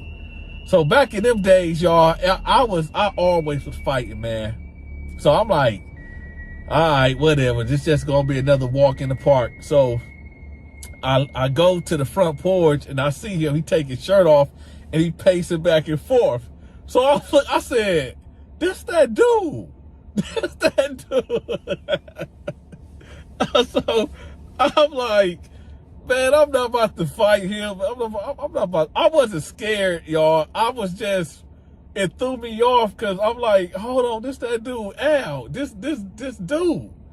So he ended up, so I said, man, I'm not about to fight you. And I was like, hey, you know how to play 2K? He was like, yeah. I said, I got a Dreamcast. You want to go to my house and play? He was like, all right, let's go. That was the day. From that day on, it was me and Al. Me and Al was thick as thieves, man. We always was with each other from that day on. Like, that's the day. Like, here he come, ready to put his foot in my, put hands and feet on me. And then I said, let's go play the Dreamcast at my house, play 2K. And he said, all right. And that was the beginning of me and Al. There's a story that I'm about to tell y'all about. I got so many stories about me and Al in the hood, man. I remember this one time, hopefully my wife don't see this video. Y'all better not tag her in this video. But this was way before her, man. This was when I was a teenager, man. So basically, I was talking to this chick, and I used to spend a night at her house. And it was the winter time too. So I told Al okay, so when we got to the girl house, we in her room. And I told him, just because me and the girl just started making out. And I told him, man, just get in the closet, man. Just get in the closet. He like, man, no, I ain't about to get in the closet. I'm just finna go. I'll wait for you outside across the street. It was an abandoned house. So long story short, me and the girl get busy. And I ended up falling asleep. So it had to been maybe about 7:30 when we started getting busy, when he left out. And I went to sleep. It was about midnight when she woke me up like, hey, where Al at? And I'm like, huh? She said, where Al at? I said, I don't know. So I'm looking out the window, and Al was across the street with his hands in his jacket like this, covered with snow from right there, from his foot, like the top of his feet to his knees. I said, man, this Al done turned into a snowman. And she like, you lying. I said, so I get out, man. I said, all right, girl, I'm gonna catch you later. I go over there, and I'm like, Al. I thought Al done passed away from hypothermia or something. And he looked up at me. He said, what? I said, man, come on, man. We finna go. He was like, all right. So as we walk in, I said, Al, why you just didn't leave? Why you just, this what he said. And this when I realized, I've been realized Al was my man. But he was like, man, this Flint, man, I'm not about to leave you out here by yourself, man. No, we niggas, man. I would never leave you.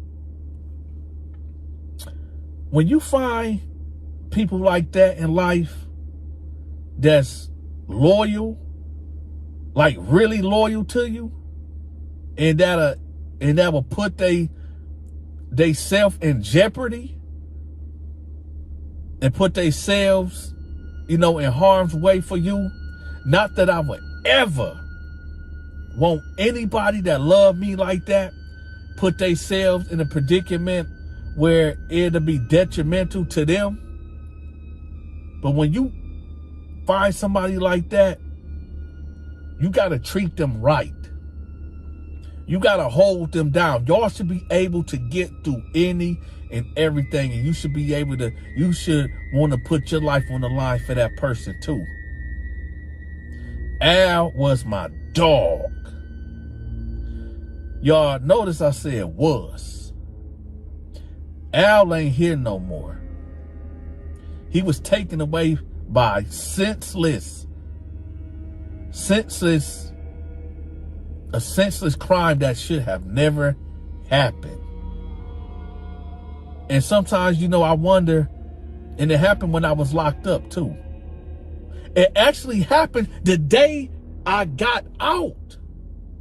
The day that I got out. Later in them early morning hours, it happened. And I wonder, if I was there, would have died too? Or if I was there, I could have stopped what happened. Life is funny like that. Life is funny like that. But anyway, shout out to Al. Shout out to Al. I'm out. This story is coming straight from Arlington, Texas. The woman that I got in the thumbnail, she was a first grade teacher. Her job in this world was to prepare kids from grade school to middle school to high school to college and whatever a child decides to go to as they get older. What this woman was doing, she would lure homeless men. She would meet men outside of the homeless shelter. She would meet bums basically on the street and invite them back home to her house, where she'd feed them a meal, get them some wine, but that wine was laced with some type of substance that would knock you out cold. And well, the first thing that you remember is, well, I guess I should say the last thing that one of these people remember is everything going black. Now, whether you believe in the afterlife or not, which I do, if these men that fell victim to this woman, they'll drink that wine, and then everything will go black, and then they'll be on Judgment Day and standing in front of God. Let's get to it. So, you got this white cat by the name of Paul. Paul was a construction worker that's in and out of the county jail. You know, he turned to the bottle, so he'll find himself homeless. The lady in the thumbnail, she was out prowling and she seen him. So she rolled up on him and said, "Hey, you want to get laid?" He looking at her. Why not? He get in the car. She take him to her crib. She make him get in the shower while she making spaghetti and meatballs. So while he in the shower, he shaving, all that. Get out the shower. She lay the meal out. He sit down, she sit down, they eat. She telling him like, yo, this is a fetish for her, of picking up random men and, you know, doing things with them. Okay, I tell y'all all the time, I can't tell nobody how to program. This is how she was programming. Well, after the dinner, you know, she say, well, I'm about to get ready so we can go in the bedroom and do what we do. However, when it's time to go to the bedroom, he stands up and then he falls flat out. After he falls flat out, she drags him by his feet into the bathroom. Now, the next thing I'm about to tell y'all, the next section of this story that I'm about to tell y'all, this was on all the local news stations in Arlington, Texas. Y'all ever seen that movie called Devil's Rejects, where Otis woke up with them bodies laying next to him? Well, so she had put the guy inside of the tub. And, well, she had dismembered the guy. After she dismembered the guy, she skins the guy and grind up his meat. His whole body, grind his meat up like hamburger meat. And then, I guess, she processes her victims and serve it to the school faculty, her kids.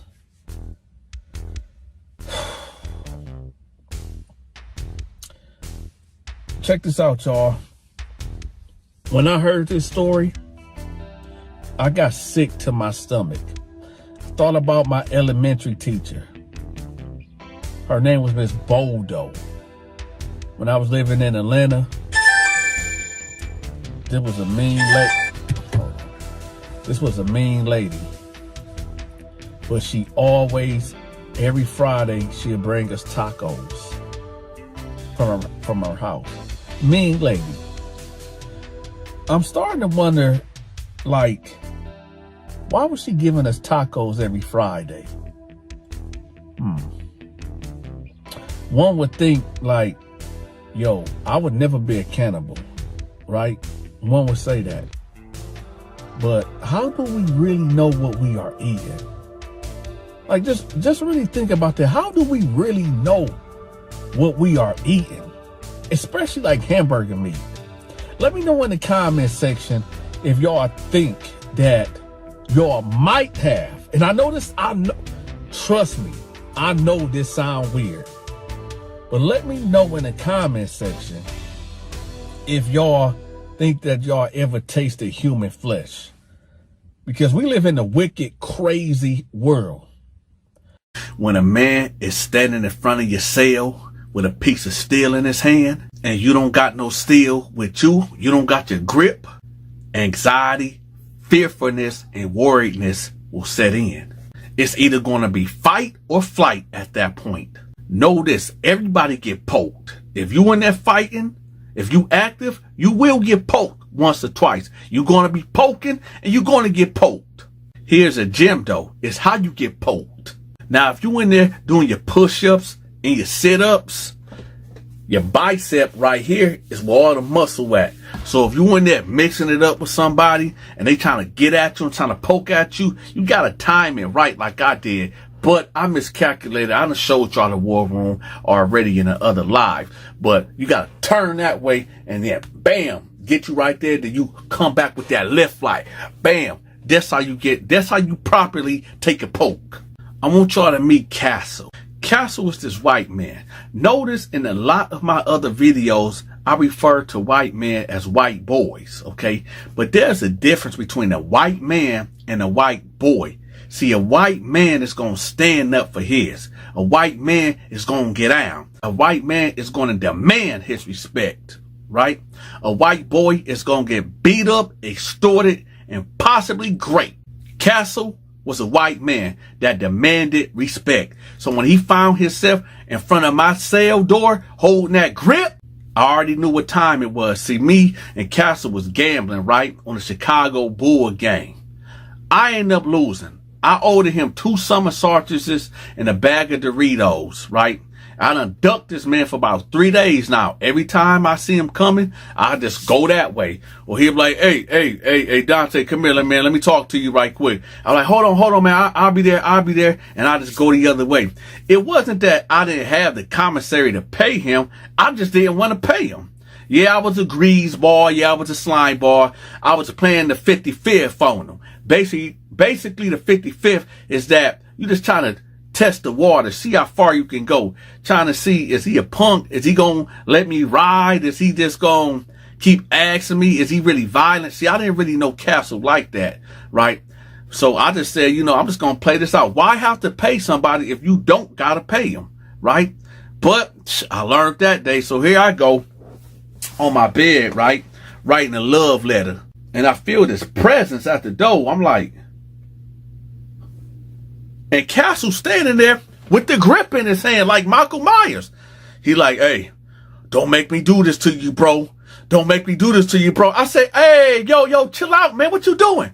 He like, bro, I need me, man. I need me, man. Come on, man. I need me, man. Don't make me do this to you, bro. So I said, hey, man, chill. What you got, man? He like, man, don't make me have to do this, man. Not over no summer sausages, man. Not over no bag of Doritos, man. Don't make me have to do this to you. So he get to looking down the tier, and he walked in the cell. So I done got up, and I'm like, oh, my sword of justice not even in here with me. It's with my partner, man. My partner needed to go in the yard because he had some problems. So I ain't even got my grip. So I'm like, all right, man, I got you. He like, yeah, man, come on, man. I don't want to do this to you. But I got to get mine, man. I can't be looking soft in here, man. You been avoiding me. I said, I ain't been avoiding you, man, but I got you. So I go to my locker, and he's standing right there. I said, could you back up? He like, no, man. I just got to make sure you don't try to hurt me. Don't try to hurt me. I said, you trying to hurt me? He like, man, come on, man. Just hurry up, man. Come on, get my stuff.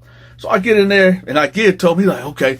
He like, yeah, man, bro. I'm sorry I had to do this, man, but I needed mine, man. I said, all right, man. So he like, all right, man. Is we cool? Cause I don't want to have to come back, man. I said, no, we good, man. We good. So when he leave the cell, I'm sitting on my bed. I'm like, dang, that's crazy.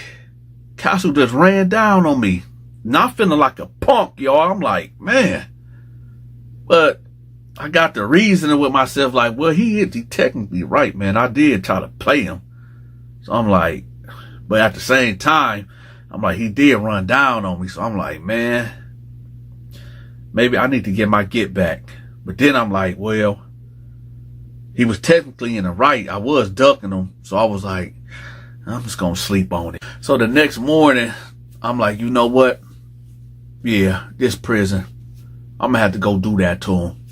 So I holler at my partner. I say, hey, I need to hold down the grip. He like, all right. He like, what you about to get into?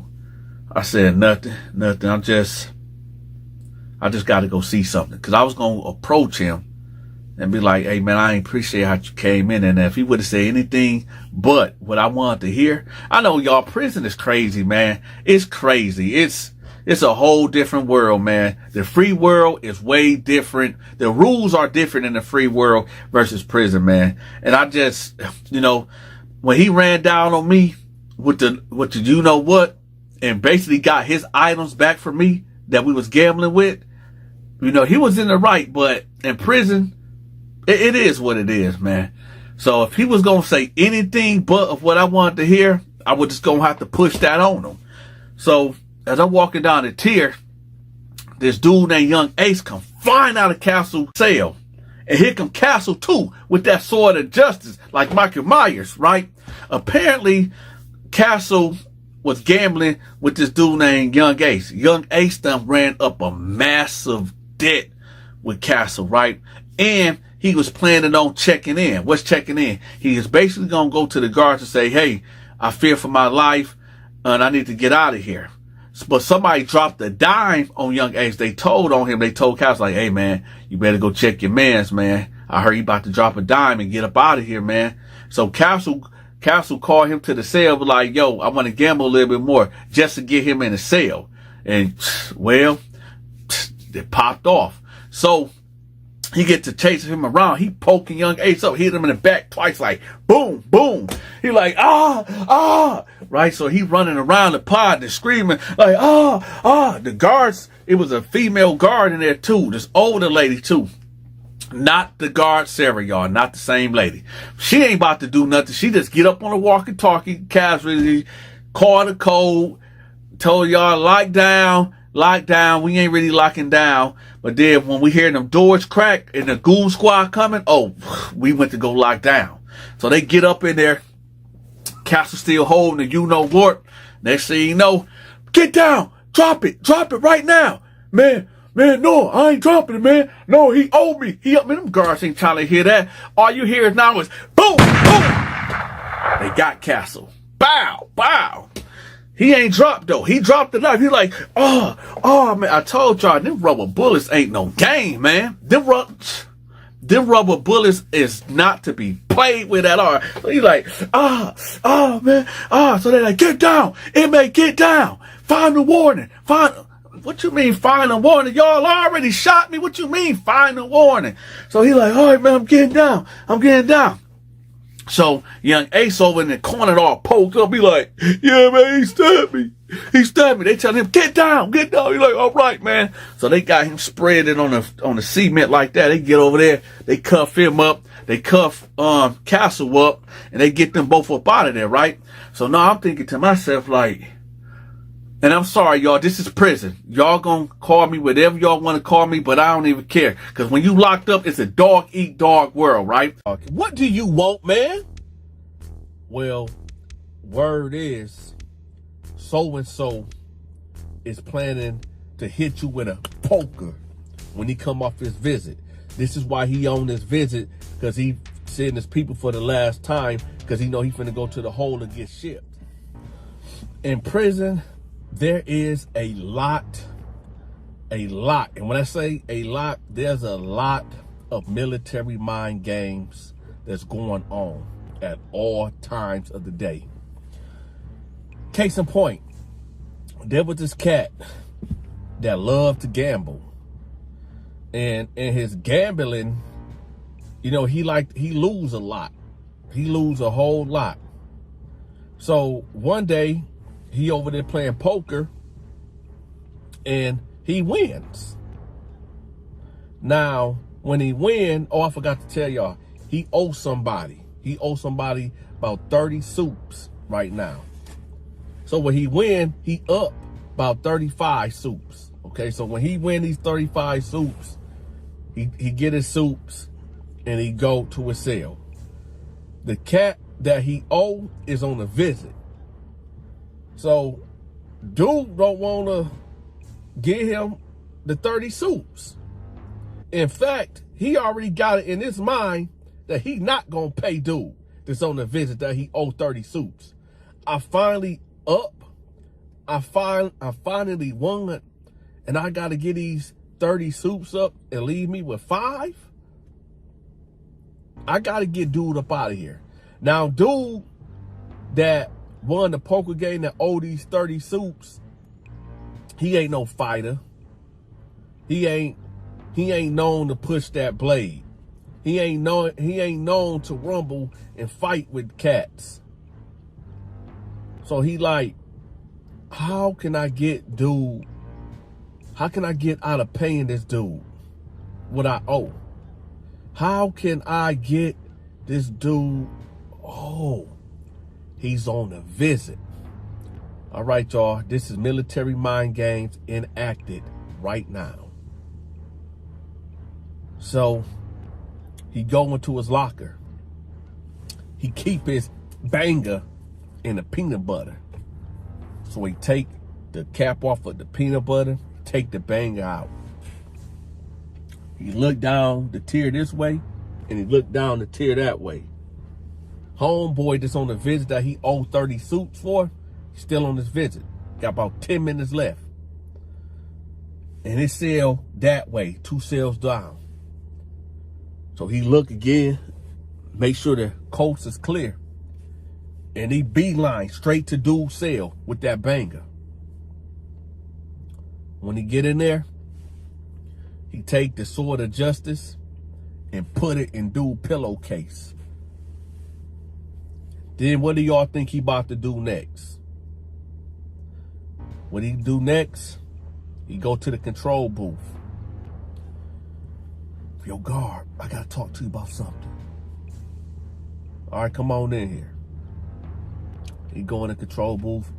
Listen, I know you guards. I know you guards. I know you guards are having trouble with, you know, certain individuals. And I know that y'all can. What do you want, man? Well, word is, so-and-so is planning to hit you with a poker when he come off his visit. This is why he on this visit, because he sending his people for the last time, because he know he finna go to the hole and get shipped. And he got a poker in his pillow that he's gonna poke you with after his visit.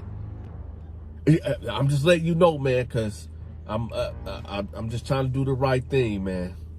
And actually, me doing the right thing, do you think you could look out for me? You know, give me a couple of suits, you know, a couple of things. How do you know all this? Well, I'm only 2 cells down, and at nighttime, he be talking about it, talking to someone. Who the other person he be talking to? I don't know. Is it his cellmate? I don't know. I kind of heard it through the vent. All right, going out. I'm gonna go check it out. So he leave out of the control booth. Next thing you know, the guard is on the walkie-talkie asking for backup. They about to come shake the cell down. Now, the guard done told the sergeant, and the sergeant done told the captain. The captain go get about 3 guards, and they go snatch dude up out of the visiting room. Snatch him up out of there in front of his family. We gotta go now. Put him in a cage.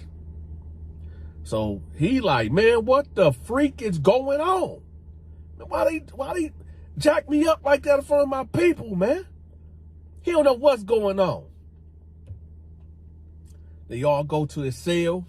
They turn it out. They turn the cell out.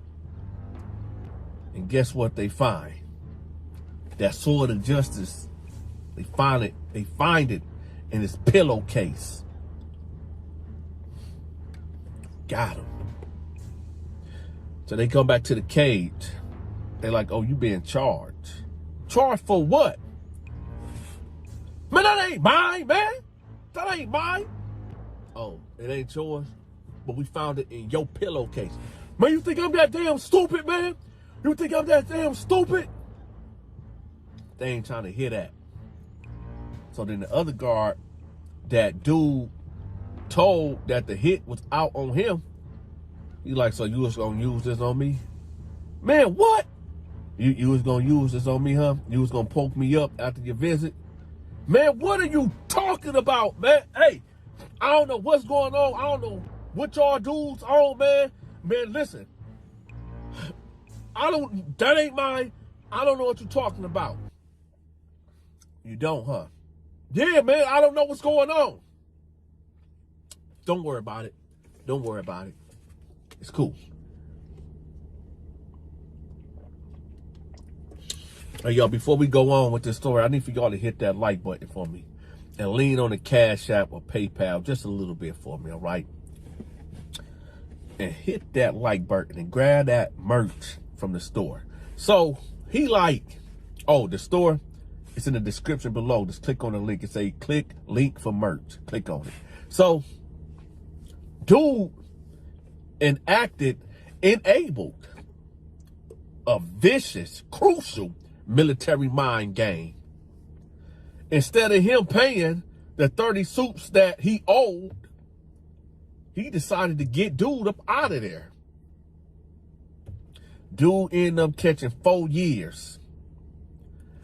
4 years added to his sentence. 4 years for getting caught with that banger. Y'all want to know what's real grimy? Now, when you get a charge like that, it's hearsay. They need a person to testify against you. So when they brought him back to court for this bogus charge, guess who was there? Guess who was there? I heard him. Dude straight lied on him in court. When dude seen dude and heard his testimony, he flipped. Mother effer, you a mother effing lie. Man, I'ma do this to you. I'ma do that to you, right? It's crazy how the courts will believe the testimony. It's funny how the courts will believe the testimony of a convicted felon that they ain't got nothing to lose, but everything to gain. And believe it as concrete, but won't believe them when they fight for their life before they get in there. That'd be crazy, huh? But yeah, dude ended up getting 4 more years because of that. And dude got his debt wiped. Oh, y'all thought this was going to end good. Y'all thought that this was just going to be an ending of dude getting away with what he did? No, this prison, baby. And y'all know how Dante give it to y'all. Y'all thought that was just going to be the end of dude getting 4 more years and he getting shipped? No. So dude that, yeah, he did it. He went back. But guess what? Some of dude homies that he lied on, they knew the play. When he got back from court and he got in the cell, later on that night, see, with these, all these cells was not connected to one chain. It was individual cells that you can pop. So pop, pop, pop, pop. But if you can jam the doors. Now, allegedly, the guards or a guard was in on it, because when they pop your door or lock your door, supposedly if something's jamming that door, a red light gonna flash at that cell door. Well, somebody put something, whatever, to jam his door. Now, I don't know how these cats got out. I don't even know who got out. The cameras didn't work. Because if the cameras did work, they would have seen that dude went in his cell and put that banger in there. What was you doing in his cell? See? We need cameras, y'all. But the same cameras that he knew that didn't work and he exploited, well, later on that night, after the guard, after midnight, do his rounds, and he go out to take a smoke, 2 of dude homies came up out their cell and went up in his cell and poked him up. He in there hollering, right? Y'all hit that like button. He trying to get up out of there. He bobbing and weaving. They, right? He finally get out of there. He hollering, screaming. Everybody waking up. Like, yo, what's going on? He, they trying to kill me. Help. He running, waking everybody up on the door. Boom, boom, boom, boom, man. Hey, what's going on, man? The guard that went out for the smoke, he hear the commotion. He comes back in. He hit that code quick. When he hit that code, the police come up in there. The 2 assailants with the bangers, they hurry up and hit them off, get rid of them, and they end up going to the hole. And dude, he ended up going to the infirmary. That's the prison hospital. He survived, but hey, let me tell y'all, let me ask y'all a question right quick. Do y'all think this was karma? Do y'all think that what happened to him is what goes around comes around? Help me, help. He's trying to kill me. He's stabbing me. Help. Pop done got out the bunk. Boom, boom.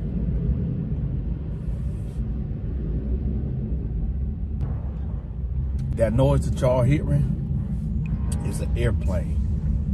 I'm at the airport charging this car up right now. It's the Polestar. It should be done at 10:20 a.m. We got 81%, so we got 9% more to go. Now, when you young cats go to prison, and I hope y'all don't go to prison. I hope y'all to stop committing crimes. just because somebody old, don't think for 1 second that that old person is not dangerous. Sometimes these old timers in here, they might look like they can't fight, but best to believe, if they've been locked down for 20 to 30 years, or maybe 10 years, understand that they know how to work that knife, if anything. Some of these cats, you might can physically overtake them, overpower them, but they know how to get you up off of them.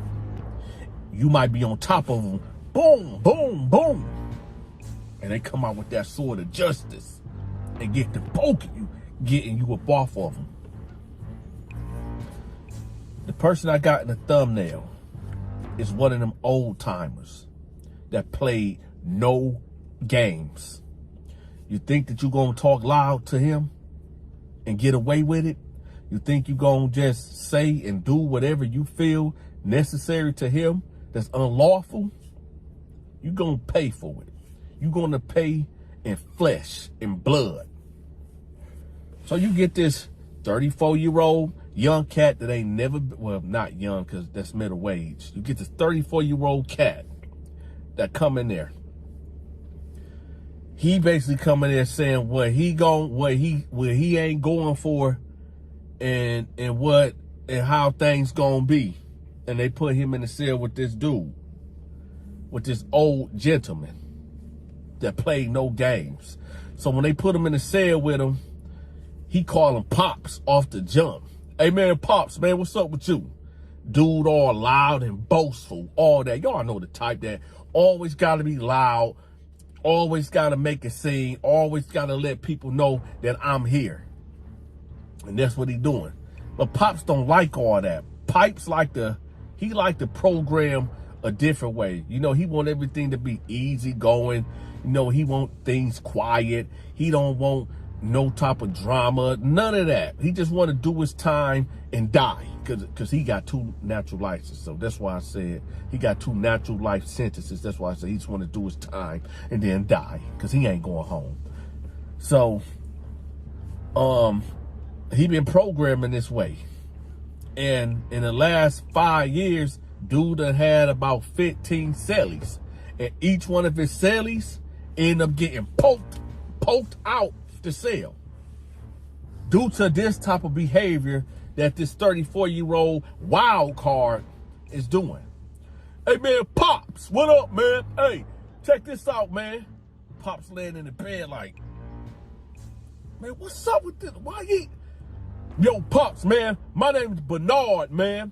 So check this out. I got a bad back, so you gonna have to get on the top rack, man. Pops like, I'm not moving. Hey man, Pops, I ain't trying to hear that. I ain't trying to hear blood, so-called blood. I ain't trying to hear that blood.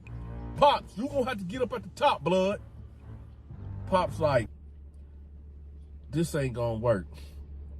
So Pops, knowing Pops, see Pops, before a dude came in the cell, Pop was laid on his side reading a good book. He was reading them Bible scriptures. But Pops always carried around that Bible because he had a certain cutout that he kept that poker in. No weapon shall prosper against me, right? He got the word of God and the banger. That's a good combo, right? So he rolls over, he listened to dude talk. As dude that's running his mouth talking about, listen, this how we gonna do it, man. I'm up in here. I'm getting the top rack. I mean, you getting the top rack. I got this bottom rack because I got a bad back.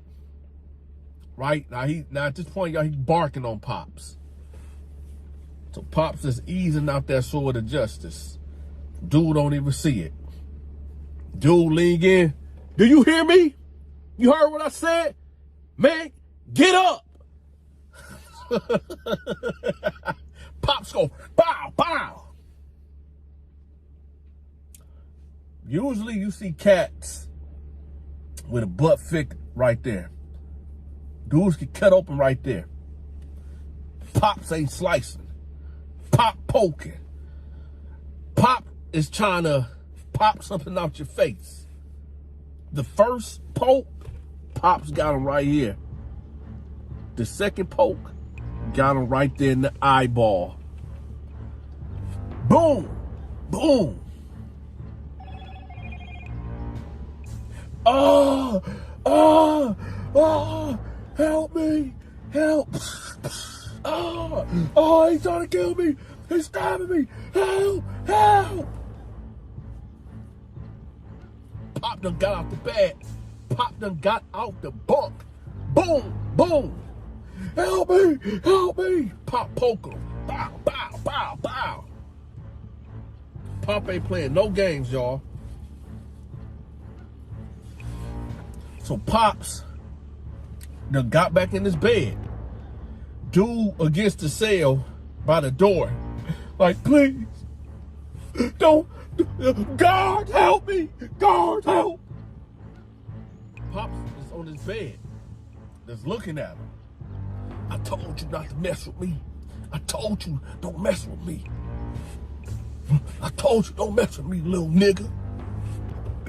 Guards, please help me. I'ma die in here.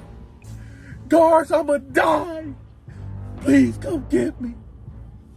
Pops, get up. Shut up. Shut up. Please don't hurt me no more. This is a 34-year-old. Please don't hurt me. Don't hurt me no more. Guards, help. It ain't funny, but it's funny, y'all. How cats, they go in there, and just because you got sides on you, you got weight on you and sides on you, you think that you can just go in there and just do whatever you want to do. You picking and choosing. Because if you would have got in a cell with somebody like me, and I'm at the bottom bunk, you're going to be real apprehensive of telling Dante, yo, get up off that bunk, man. Get up at the top. Because Dante, y'all see me. I got some size on me. I'm kind of intimidating. I intimidate cats by my look. You know what I'm saying? Y'all hit that like button for me. But, you know, Pops was the wrong one that you can run that on. And dude got poked out and lost his eye. So now he walking around with a patch. When the guards came, they already knew what time it was. They opened the cell up. They got dude up out of there. 10 minutes later, let's go. The same routine. This is number 6551. Number 16th cellie that got up out that cell. That Pops done pushed that poker on. Off to the hole Pops went. If y'all feeling the Donta Show Network content and y'all loving these stories, I need for y'all to lean on that Cashapp and lean on that PayPal. And hit that like button and share the video. If y'all looking for that merchandise, I got it pinned up in the description below. And also, I'm going to have it in the comments section pinned up at the top. With that, y'all, stop committing crimes, okay? Do right in life.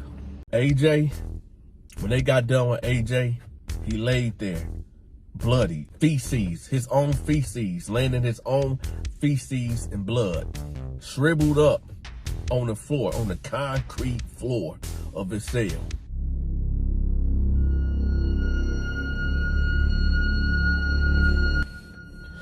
The reason I make these videos is to prevent teenagers from committing crimes.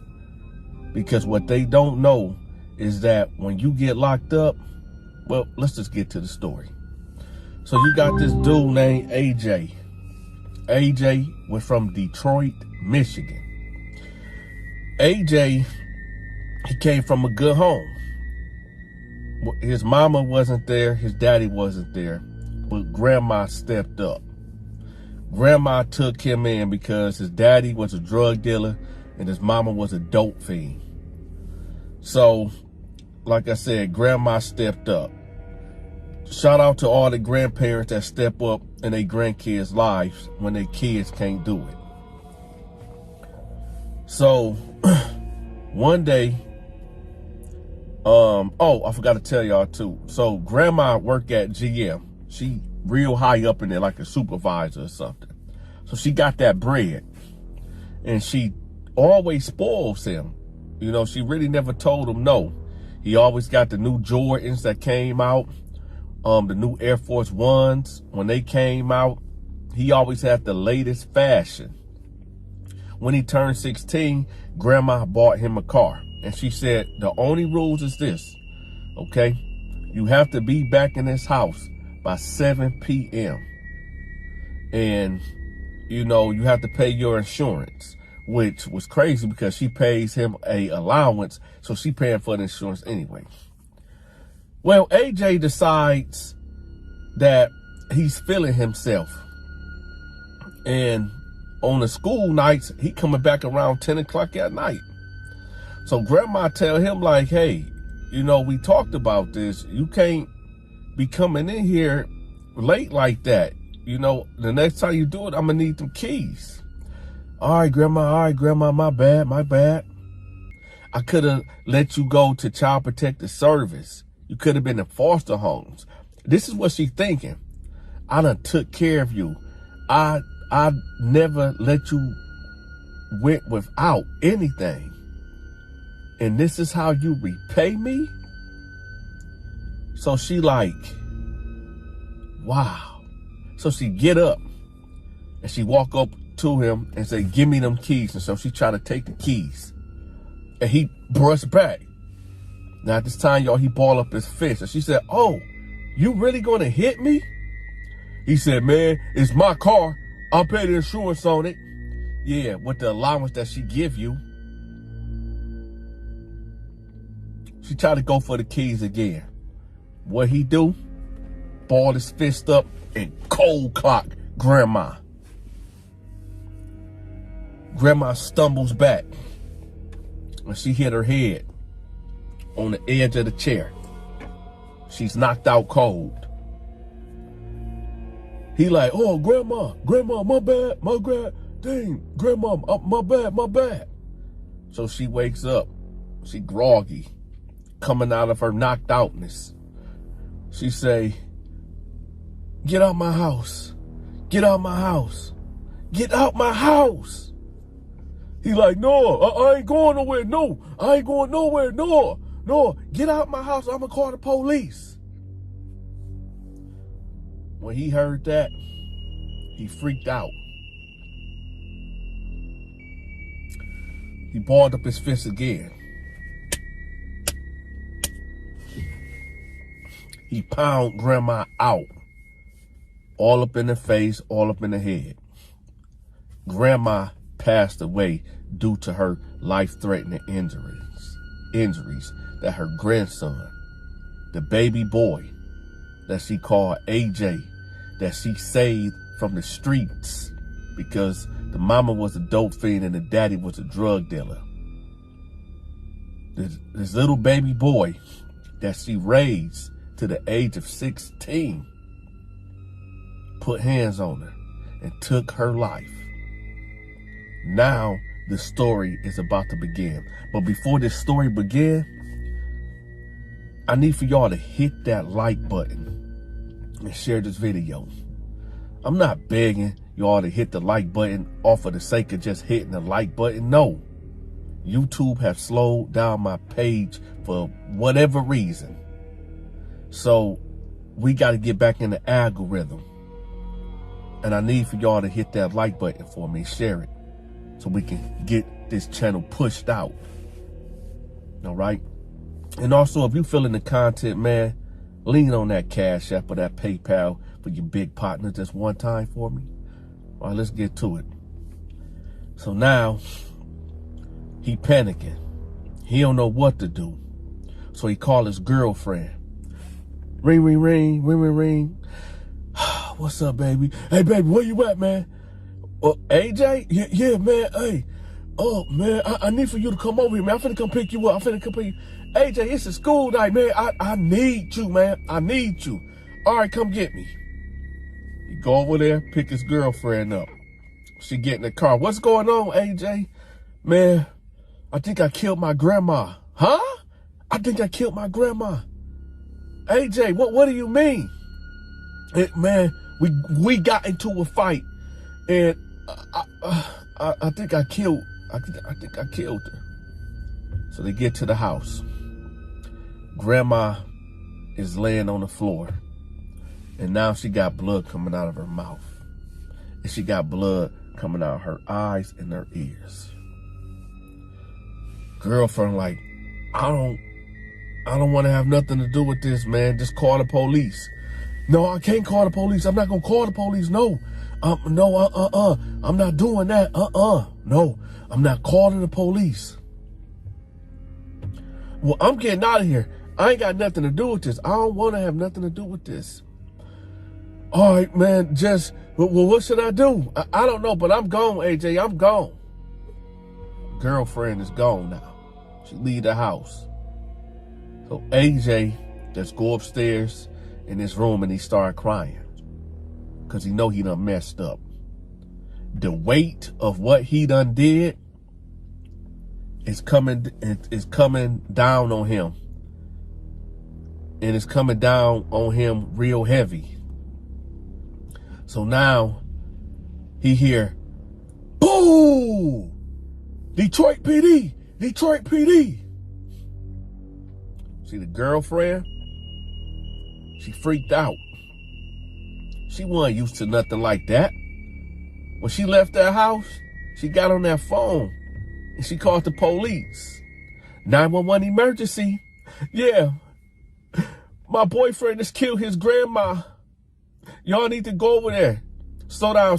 What's the address? The address is blah, blah, blah, blah, blah, blah, blah, blah, blah, blah. Okay, we're going to send some officers over there. And please don't hurt them. Don't hurt them. Do he have any weapons? No. Is there any guns at the house? No. Okay, we're gonna have somebody. We finna have some officers go over there. Okay, but please don't hurt them. Hold on. So now he upstairs and they calling him out. AJ, where you at? AJ, Detroit PD. I'm upstairs. You got any guns? You got any weapons? No. Come out with your hands up now. Okay, officers, I'm coming out. I got my hands up. I ain't got no weapons.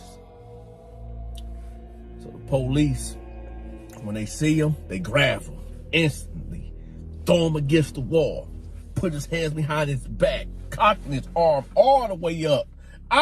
It hurt. Be quiet, put your hands on your back. I'm not resisting, stop resisting. Put your hands behind your back. Right? They handcuff him, jackhammer him down the stairs. I'm talking about bulldogging him down them stairs. He see his grandma right there, and it just break him. He go limp, because you see grandma right there. That's the last time he gonna see grandma until the next time he see grandma is when there gonna be photos of grandma in front of him with blood coming out of her mouth and out her eyes and out her ears. Long story short, y'all, he ended up getting life, natural life. Now, this is when that prison stuff come into play. So him being 17 years old, because it took a year for the trial, him coming in there 17 years old, he ain't weighed nothing but what, 130, 135. He ain't been in no fight, and he was a good kid that never got into a fight, that was spoiled. But now he is in here with men, grown men. He in here with men, particularly that like other men. So after he get out of reception and he gets sent to where he going, but before we even go there, let me tell y'all something. Because some of you cats out there We talk about, oh no, Dante, they ain't gonna send no kid to no prison with no grown man. When you got life, you got life. The system is not built or made for, the system is not built or made for you to be rehabilitated. Once you got life, you just a number. They don't care how old you are.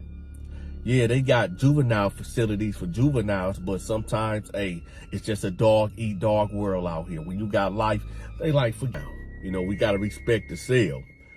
Don't have nobody in this cell. This is our home. I've been in this cell for the past 4 years, okay?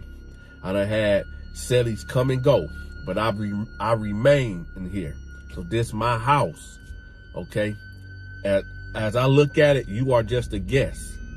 But I'm gonna let you know right now, I know you heard about the stories about men taking butt up in here, but I'm not that type of man at all. I'm a God-fearing man. But I'll tell you this though, I'm a violent man too. So if you try to disrespect me or take anything from me, or I feel like that you are a threat or a danger to me, I will get you up out of here. Cause I ain't never going home.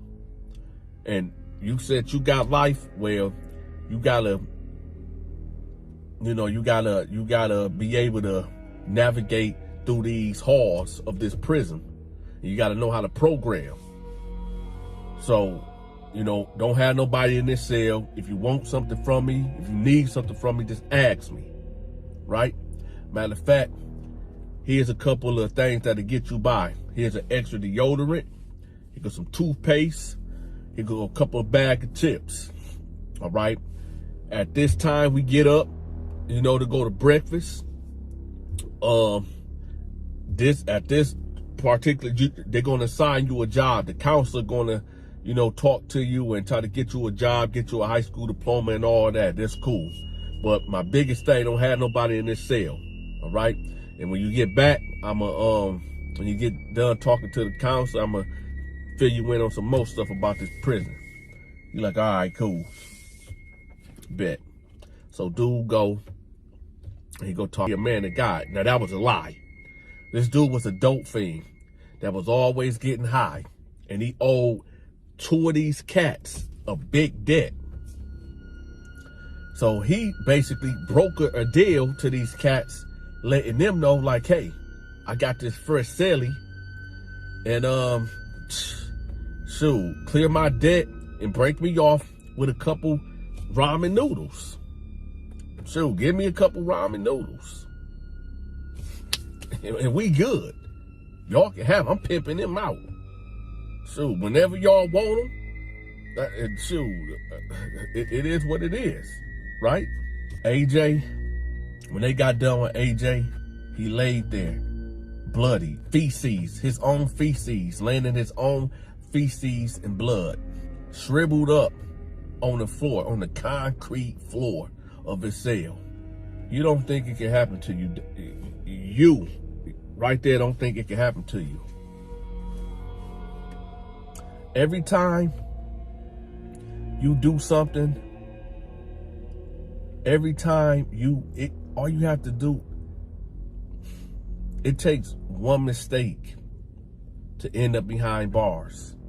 There's one mistake.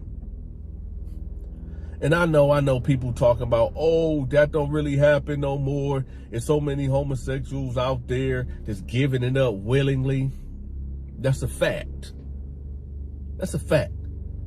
But there's still cats in there that like they fish to fight back. There's still some cats in there that like the thrill of the hunt, of the fight, of taking it from somebody. I'm gonna let y'all hold that down. Y'all was asking me where the merchandise at, Dante. How can we support the Donta Show Network content? Well, in the description below, all you have to do is click on the link. It says click link for merch. When you click on that, it'll take you to my store. And I got all the merchandise there. I got things for men, women, children, and babies, and all type of accessories. Just go to the store and check it out. Oh, with that, y'all, stop committing crimes. Dante, love y'all, and I'm out. It really amazes me that it's so many men, many men that is locked up for violating an underage human being. I was just Googling in my area here in Kentucky of violators in the area, and there's so many of them.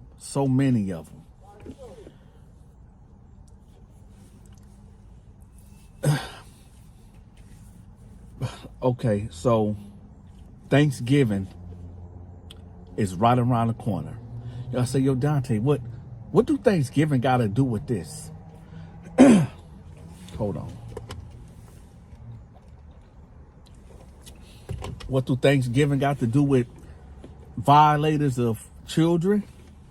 Because there's certain uncles, great uncles, granddaddies that's in the family that he done touched the mama, the sister, the auntie, all the nieces, you know, the Uncle Charlies of the family, the Uncle Johns. And no, hey, this ain't no shot at no uncle, no dudes named Charlie or John. It ain't no shot at nobody named Charlie or John, but these are the typical names that keep coming across my wire of dudes that's committing these heinous crimes.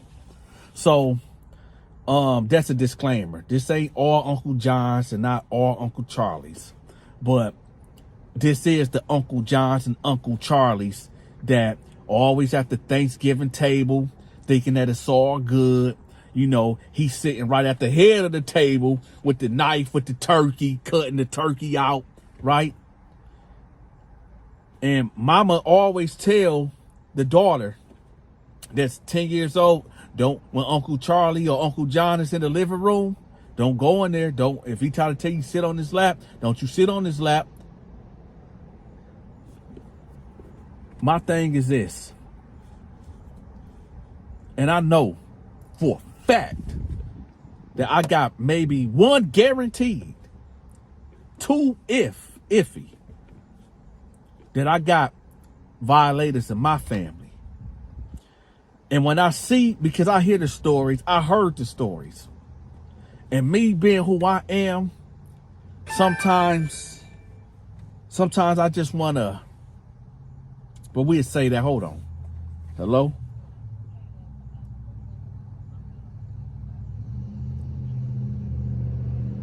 Okay. All right, come on. Come on. I'm doing a video. Come on. Yeah. Sorry about that, y'all. My bad. Y'all hit that like button. Stop playing military mind games. Anyway, so I know I got one for sure that's in my family because he done did time. And I got a possible another one. And I be just thinking to myself, like, I kind of wish that we was back in the wild, wild west. You know what I mean? Back in the days where you really couldn't get in trouble for doing certain things to certain people. But that's a whole nother conversation. But I'll be just wondering, man, what if this person was deleted? That would, at least I can rest easy knowing that these two creeps in my family could never ever hurt another child. But my thing is that, man, we got to protect the children. We have to protect women. And y'all let me know in the comment section, am I tripping? Am I tripping? Is Dante tripping about that, at Thanksgiving, the Uncle Charlies, the Uncle Johns that be doing what they be doing, they done did it to the aunties, the nieces, the daughters, all that, right? And then they sit up here on Thanksgiving like it's all good. Like you ain't just like it's normal. It ain't normal. You know, I used to say, not even used to say, still say till this day, that right when a man that try to violate a woman or a child, right when he just about to commit that act, so I got him dead to rights, that I can just appear with that sword of justice and be the right hand judgment of God. Right there and there. And then I just phase right back out. Do the deed and get out. I don't know. I just don't. People that do that, it's like you don't understand what type of trauma that you inflict on these men, women, and children. Because little kids, little boys get touched too. But that's a whole nother conversation, y'all. I'm going to make another video because I'm kind of short on time right now. But y'all do me a favor, man. If y'all feeling these videos, hit that like button for me. Share this video. No, y'all make sure y'all share this video. Hey, y'all, I want to let y'all know something. One of my favorite YouTubers is Banky Pound. He was telling a story the other day about when he seen two cats fighting butt naked. I got a butt naked story that I want to share with y'all. I told this story on my live a couple days ago, but for some reason YouTube shut it down. So I'm gonna tell y'all the story in this pre-recording right here. But shout out to Banky Pound. He one of my favorite YouTubers. In fact, Banky Pound and jwilliams Let's Live Life is the reason why Dante started telling his stories. I remember when, about 3 years ago when I was driving trucks, Banky Pound and jwilliams, they got me through my shift, my 8, 9, 10-hour shifts driving trucks. I used to listen to them tell their prison stories and be cracking up. And just the other day, I was listening to Banky Pound when he told a story about when somebody should have pushed a Bethlehem, or I say the sword of justice, on him for what he say. Basically what he said was he went down to the store, and when he went down to the store, he showed his prison ID, and the store is to get his commissary. He showed his ID, and they didn't check his first name. They just looked at his last name, and they seen that he had $800 in there. So they tell him, like, you got $800. He know that he didn't have no $800 in his account at all. So he like, oh, well, shoot, I just hit a lick. So he starts saying, I need this, I need that, this, that, just running it up. And he said that when he left out, you know, he had like 3 big bags of commissary, right? And he said, you know, he knew that. Now, he said there was no cameras right there, so they couldn't trace it back at all. So he said, you know, he gave some of the commissary to his homeboy to hold down just in case if they end up going to his cell and be like, yo, did you come down here? Because him and the other guy share the same last name. So if they do cross references, you know, they might have to check and see, okay, who all got the same last name? So let's go in their cell and let's match these items up of what was taken out of the commissary store under this dude's name. So he said, you know, he hit off his homeboy with some of the commissary to hold down, just in case of the police running this room. So then he said that, you know, before he left out of there, you know, you got to give your signature to get out the store or whatever, to sign for your items. So he said he just put scribble scrabble on there. He didn't put his real signature on there. So he said he got into a poker game, and he said this dude, the guy that he actually got the commissary, whose name he used for the commissary, came in a poker game talking about, man, somebody done used the administration, messed my name up, man, they done took my money, I'm gonna cut them, I'm gonna do this, I'm gonna do that. And all this time, he like, hey, he talking, it was really me that did it. And, you know, he talking about he finna just wild out on them, the administration, thinking it's a conspiracy theory that they just robbing him and all this and that, and he about to go do some damage to the people that work in the commissary office. So he said that the other cats was like, no, man, they wouldn't do that. It had to be somebody else that did that, like an inmate must have used your name and got that commissary. So he said all this time, you know, it's him, and he right there in the midst of it. So he said basically, like a couple months later, they end up giving dude back his money, but dude just kept bringing it up, and he was thinking like, man, what if dude would have found out that it was me? What if he would have found out that I was the one that got his commissary? I don't know, man. I was listening to that story the other day, man, and I was just rolling. I was rolling, man. So shout out to Banky Pound, man. He is one of my favorite prison YouTubers. Him, jwilliams. Where it goes like this: Banky Pound is number one.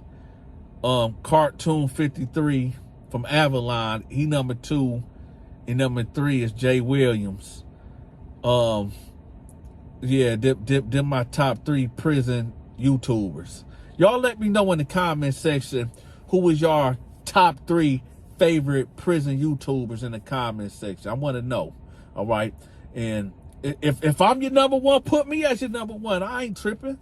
I ain't no hater, like I said. You know what? There's somebody else that I was listening to, but y'all know I be cranking these videos out like every day, so I don't really get to listen too much to nobody no more. But there's a dude named G Street. I listened to a couple of his stories too, and he pretty funny. Oh no, I can't forget about what's the name too. Bill Feasy. I listened to a couple of his videos too, and he's real entertaining too. But, oh yeah, but guess what, y'all? We at 60K subscribers, man. I want to thank everybody, and I mean this. I want to thank everybody that been hitting that like button, sharing my videos, writing in the comment sections, blessing the Cashapp. I appreciate y'all. We hit 60K about 2 days ago. So I just want to give my appreciation to all of y'all that been holding me down and rocking with the Donta Show Network. Also, I got another channel, y'all, my paranormal stories, where I go to Flint, Michigan and Detroit, Michigan, and I go to certain spots where crimes been committed, paranormal stories that happen. Yeah. So y'all make sure y'all subscribe to that paranormal channel, y'all, because y'all know it's October. It's a spooky time now. I got the link in the description below. Also, I got the merch. The merchandise is here, y'all, and it's the fall. So y'all make sure y'all go get y'all hats, get y'all t-shirts. Go over there. I got stuff for men, women, children, and babies, y'all. And with that, y'all, Dante love y'all, and I'm out. I'm sorry, y'all. I know the last story that I told, I told y'all about the story when I seen 2 cats fighting butt naked. I'm so sorry, y'all. I done got caught up. My bad. All right, so let's get to it. So here, okay, so you got tiers, right? You got the first floor, then you go up these stairs, that's the second floor, then you go up some more stairs, that's the third floor. We had 3 tiers. I was at the bottom tier, and this guy in particular, y'all know I can't speak, particularly, he up there at the third tier. Now, in prison, you have to, there's unwritten laws that you must abide by. There's some things that you should just know better not to do or to do. One of these things is when you are in prison, when you go get in the shower, make sure you have your shower shoes on, okay? Because you don't want to go in that shower barefoot. Why? Because men are in there basically ejaculating on the floor and doing God knows what in there, okay? So you don't want to be going in there stepping on another man's mess, okay? That's number one, because you mess around and get all type of fungus and all type of stuff on your feet. Number two, and this is a sidebar, if you in a county jail or you in like intake and you, I guess we call it the bullpen, where like all the dudes go, you could be there for a day, you can be there for a week. We call it the bullpen, where it's just one phone and one toilet all the way in the back. You better not, repeat, let me get close so y'all can hear me. You better not go to that toilet, pull your pants down, and ride the rim. You said, Dante, what is riding the rim? It's when you about to take a number 2 and you don't put no tissue on the outline of the toilet and you just put bare ass on the toilet. Don't do that. That's called riding the rim. You don't want to do that, because you don't know how many men done peed on that, done threw up on it, done did all type of vile things on that toilet. So don't ride the rim. All right. So now let's get back to it. So now you got this cat. I don't know if he was, like that. I don't know if he was like that or not. But here he come walking down the tier. He coming down the stairs. And he has his dry off towel, his soap. And I'm assuming his t-shirt and his boxers. So when he get down there, he goes, I'm sorry, I'm laughing about something because I just thought about something. Anyway, but he goes into the shower. Cool, no harm, no foul. Okay, this man finna go and take a shower. About 5 minutes later, he comes out of the shower. Butt, booty, Adam and Eve naked. When he come out of there, he just strolling through like he has no care in the world, like we are not in prison. Just coming through butt naked. Just coming through butt naked. Going back to his cell. There's a cat named L-Dog. I told y'all about L-Dog. L-Dog was one of them dudes that you would call a crash dummy. One of them cats. I know a lot of people was wondering, like, yo, Dante, what type of car is that you driving? This car right here is a Polestar. All right, it's a Polestar. This is an electric vehicle, and it's charging right now. Okay, it's at 58%. This is why I'm telling y'all these stories that inside of the car at the airport getting it charged up, because whatever the case is. But yeah, this is a Polestar. But you got this cat named L-Dog. L-Dog is what you would call a crash dummy, meaning he always trying to prove himself. He always trying to be the loudest. He always trying to be the one that's always in the mix. So when he see this cat coming through, and when I say naked, y'all, I'm not talking about that dude got his t-shirt and his panties on. No, I'm saying See, I knew I was gonna get y'all. I was gonna get y'all with that t-shirt and panties on. Dude didn't have nothing on. The only thing he had was his shower shoes on and all his things cuffed right here. Walking, trying to get to his cell. When he came through, I looked, then I looked again because I was shocked. And then I turned my head, I'm like, man, this cannot be my life. This cannot be my life. I don't supposed to be here. I don't supposed to be here. So L-Dog confront him like, man, what you doing, man? But why you come out here with no clothes on, man? They get to arguing. Now, I'm going to keep it funky with you, man. Y'all remember when I went at it with Fleece Johnson and he basically tombstoned me? I'm not even going to repeat what he said. Matter of fact, I'm going to play the clip right quick. Here you go. Now, when Fleece Johnson said that, what could I say back to him? Nothing. He finished me, right? He stone cold stunned me. I couldn't say nothing back. But I bring that up to say this. How can you fight a naked man? Like, I remember one time when I was going to the child hall. These two dudes had beef. They squared up. One dude pulled out the sword of justice, and the other dude took his shirt off, but he ain't stopped there. Then he pulled his pants and his drawers, so he out there in the hallway butt naked, trying to get it on. And it just threw the dude off that had the knife. So I'm thinking dude that had the knife was pump faking. What is pump faking? Pump faking is when you pulled out that sword of justice, but you ain't really going to use it.